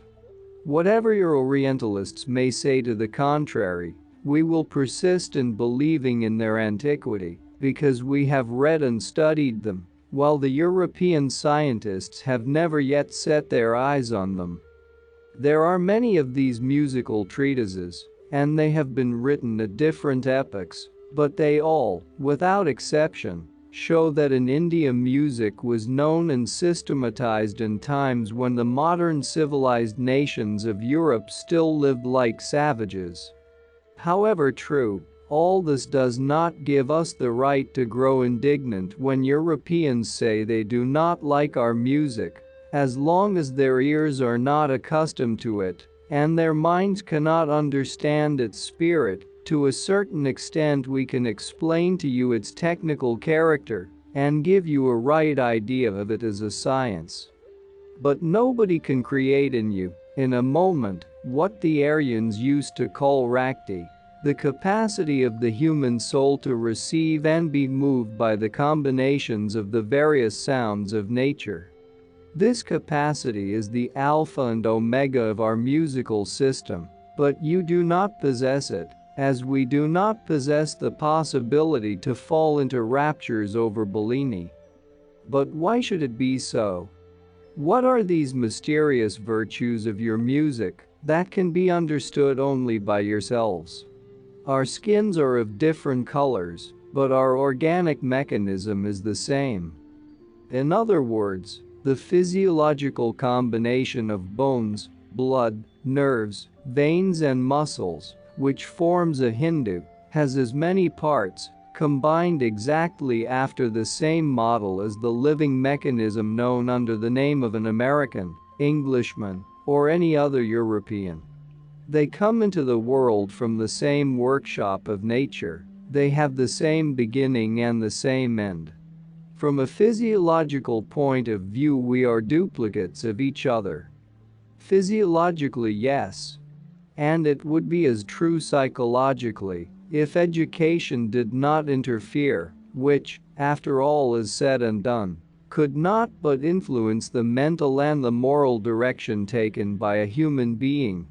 Sometimes it extinguishes the divine spark, at other times it only increases it, transforming it into a lighthouse which becomes man's lodestar for life.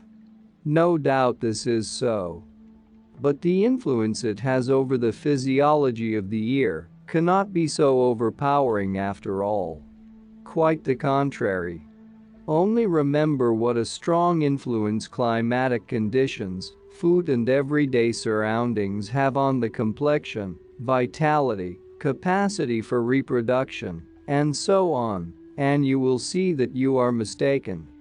Apply this same law of gradual modification to the purely psychic element in man, and the results will be the same. Change the education and you will change the capacities of a human being. For instance, you believe in the powers of gymnastics, you believe that special exercise can almost transform the human body. We go one step higher. The experience of centuries shows that gymnastics exist for the soul as well as for the body. But what the soul's gymnastics are is our secret.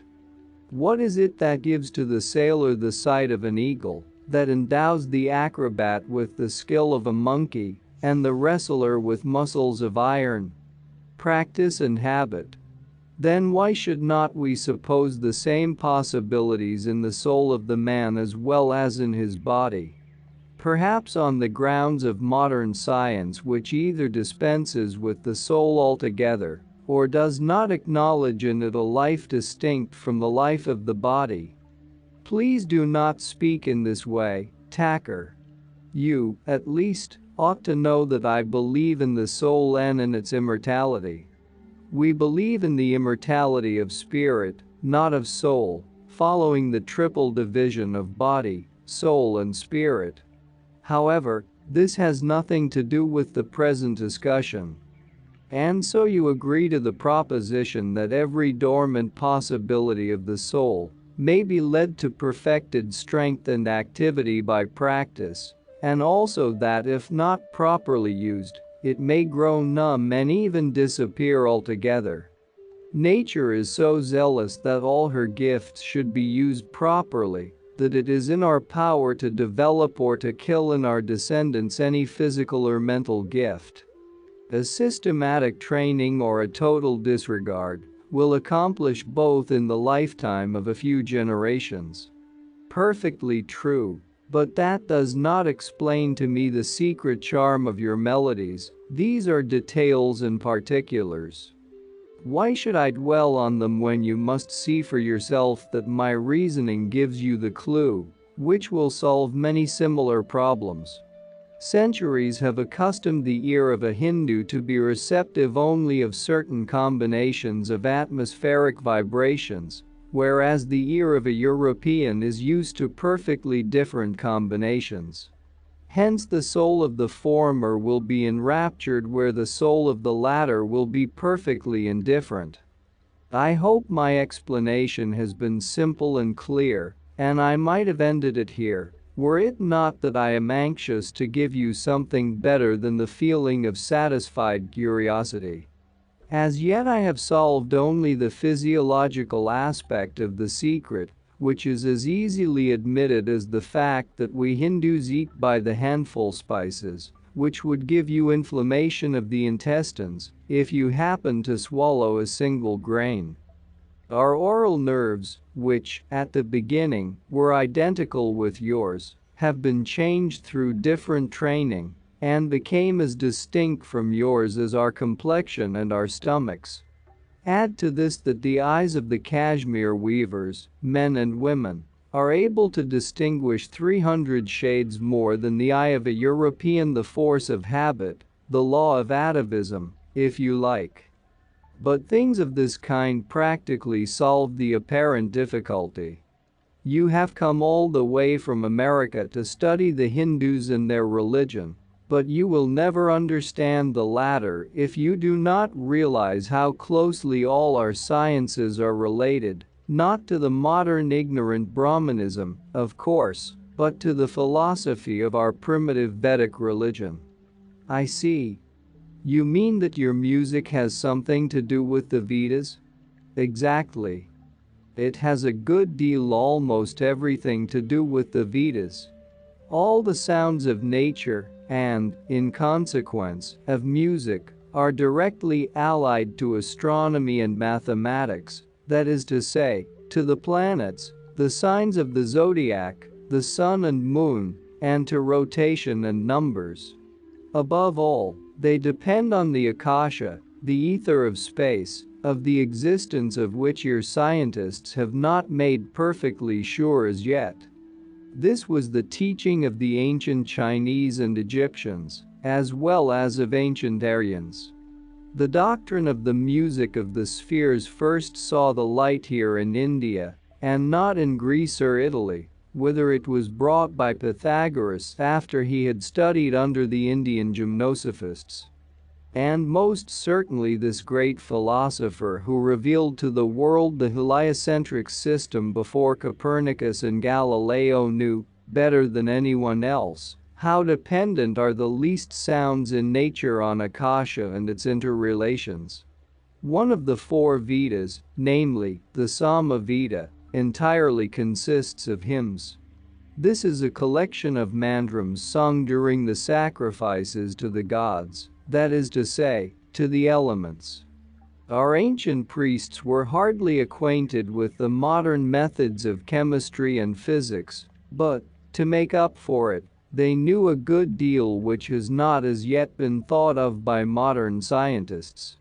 So it is not to be wondered at that, sometimes, our priests, so perfectly acquainted with natural sciences as they were, forced the elementary gods, or rather the blind forces of nature, to answer their prayers by various portents. Every sound of these mantrams has its meaning, its importance, and stands exactly where it ought to stand, and, having a raison d'etre, it does not fail to produce its effect. Remember Professor Leslie, who says that the science of sound is the most subtle, the most unseizable and the most complicated of all the series of physical sciences. And if ever this teaching was worked out to perfection, it was in the times of the Rishis, our philosophers and saints, who left to us the Vedas.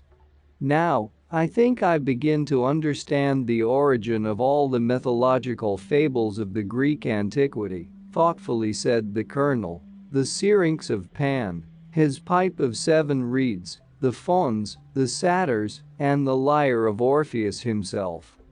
The ancient Greeks knew little about harmony and the rhythmical declamations of their dramas, which probably never reached the pathos of the simplest of modern recitals, could hardly suggest to them the idea of the magic lyre of Orpheus. I feel strongly inclined to believe what was written by some of our great philologists. Orpheus must be an emigrant from India. His very name Greek script, or Greek script, shows that, even amongst the tawny Greeks, he was remarkably dark. This was the opinion of Lempriere and others. Someday this opinion may become a certainty. There is not the slightest doubt that the purest and the highest of all the musical forms of antiquity belongs to India. All our legends ascribe magic powers to music. It is a gift and a science coming straight from the gods.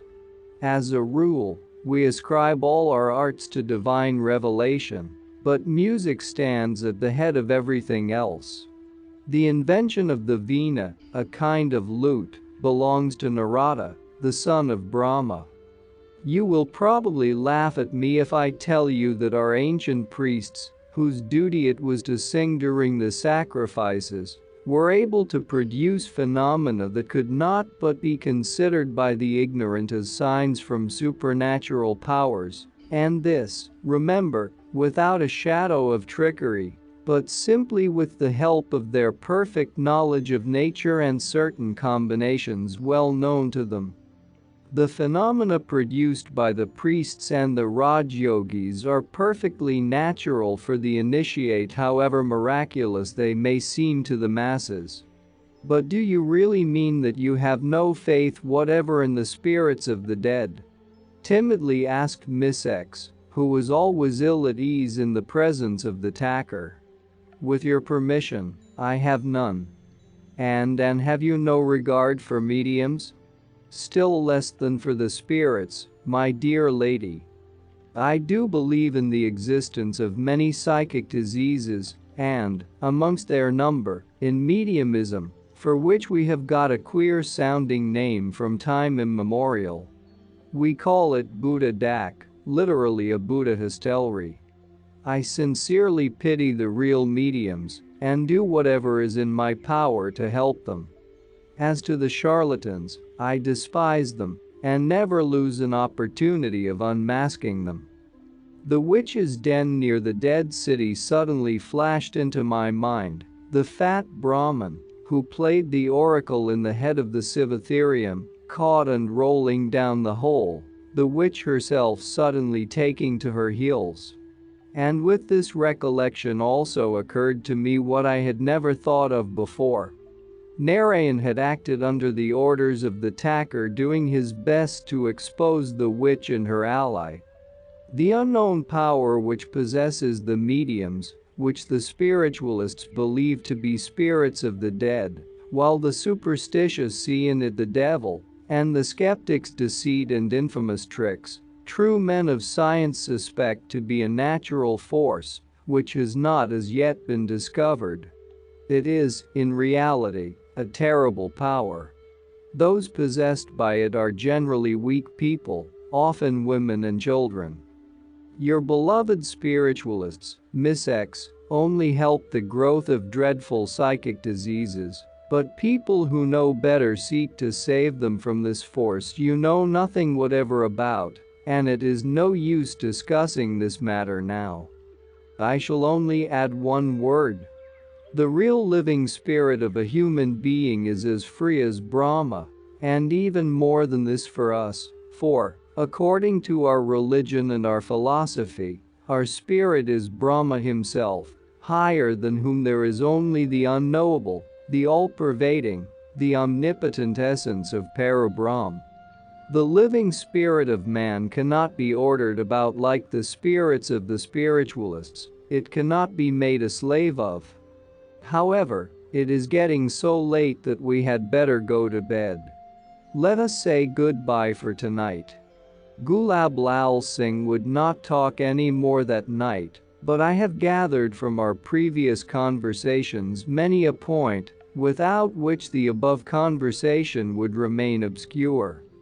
The Vedantins and the followers of Shankaracharya's philosophy, in talking of themselves, often avoid using the pronoun I, and say, this body went, this hand took, and so on, in everything concerning the automatic actions of man. The personal pronouns are only used concerning mental and moral processes, such as, I thought, he desired. The body in their eyes is not the man, but only a covering to the real man. The real interior man possesses many bodies, each of them more subtle and more pure than the preceding, and each of them bears a different name, and is independent of the material body. After death, when the earthly vital principle disintegrates, together with the material body, all these interior bodies join together, and either advance on the way to moksha, and are called diva, divine, though it still has to pass many stadia before the final liberation, or is left on earth, to wander and to suffer in the invisible world, and, in this case, is called Buddha. But a diva has no tangible intercourse with the living. Its only link with the earth is its posthumous affection for those it loved in its lifetime, and the power of protecting and influencing them.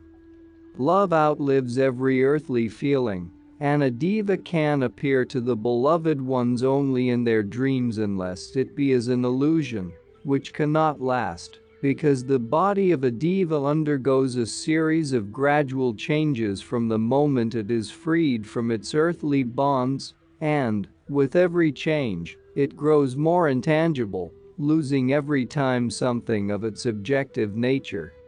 It is reborn. It lives and dies in new lokas or spheres, which gradually become purer and more subjective. At last, having got rid of every shadow of earthly thoughts and desires, it becomes nothing from a material point of view. It is extinguished like a flame, and, having become one with Parabrahm, it lives the life of spirit, of which neither our material conception nor our language can give any idea. But the eternity of Parabrahm is not the eternity of the soul. The latter, according to a Vedanta expression, is an eternity in eternity. However holy, the life of a soul had its beginning and its end, and, consequently, no sins and no good actions can be punished or rewarded in the eternity of Parabrahm. This would be contrary to justice, disproportionate, To use an expression of Vedanta philosophy, spirit alone lives in eternity and has neither beginning nor end, neither limits nor central point. The Deva lives in Parabrahm, as a drop lives in the ocean, till the next regeneration of the universe from pralaya, a periodical chaos, a disappearance of the worlds from the region of objectivity. With every new Mahayuga, great cycle, the Deva separates from that which is eternal, attracted by existence in objective worlds, like a drop of water first drawn up by the sun, then starting again downwards, passing from one region to another, and returning at last to the dirt of our planet. Then, having dwelt there whilst a small cycle lasted, it proceeds again upwards on the other side of the circle. So it gravitates in the eternity of Parabrahm, passing from one minor eternity to another. Each of these human, that is to say conceivable, eternities consists of 4,320,000,000 years of objective life, and of as many years of subjective life in Parabrahm, altogether 8,640,000,000 years, which are enough, in the eyes of the Vedantins, to redeem any mortal sin, and also to reap the fruit of any good actions performed in such a short period as human life. The individuality of the soul, teaches the Vedanta, is not lost when plunged in Parabrahm, as is supposed by some of the European Orientalists. Only the souls of Buddhas, when the last spark of repentance and of tendency to improvement are extinguished in them, will evaporate forever.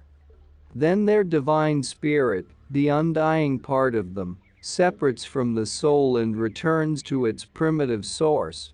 The soul is reduced to its primordial atoms, and the monad plunges into the darkness of eternal unconsciousness. This is the only case of total destruction of personality. Such is the Vedanta teaching concerning the spiritual man. And this is why no true Hindu believes in the disembodied souls voluntarily returning to earth, except in the case of Buddhas. And that's not all. Our experts and regular viewers respond to all comments. Also check if you forgot to subscribe and set your bell to receive notifications about new audiobooks and other useful self-development materials that we release regularly. Join in the discussions, don't forget to give likes and, if possible and inspired, support the development of the channel financially. All useful links will be in the description and the first attached comment. Goodness, love and wisdom to all. And now move on to watch the next part of the video at the links below, or choose something from the playlists of the channel and those you see on the screen.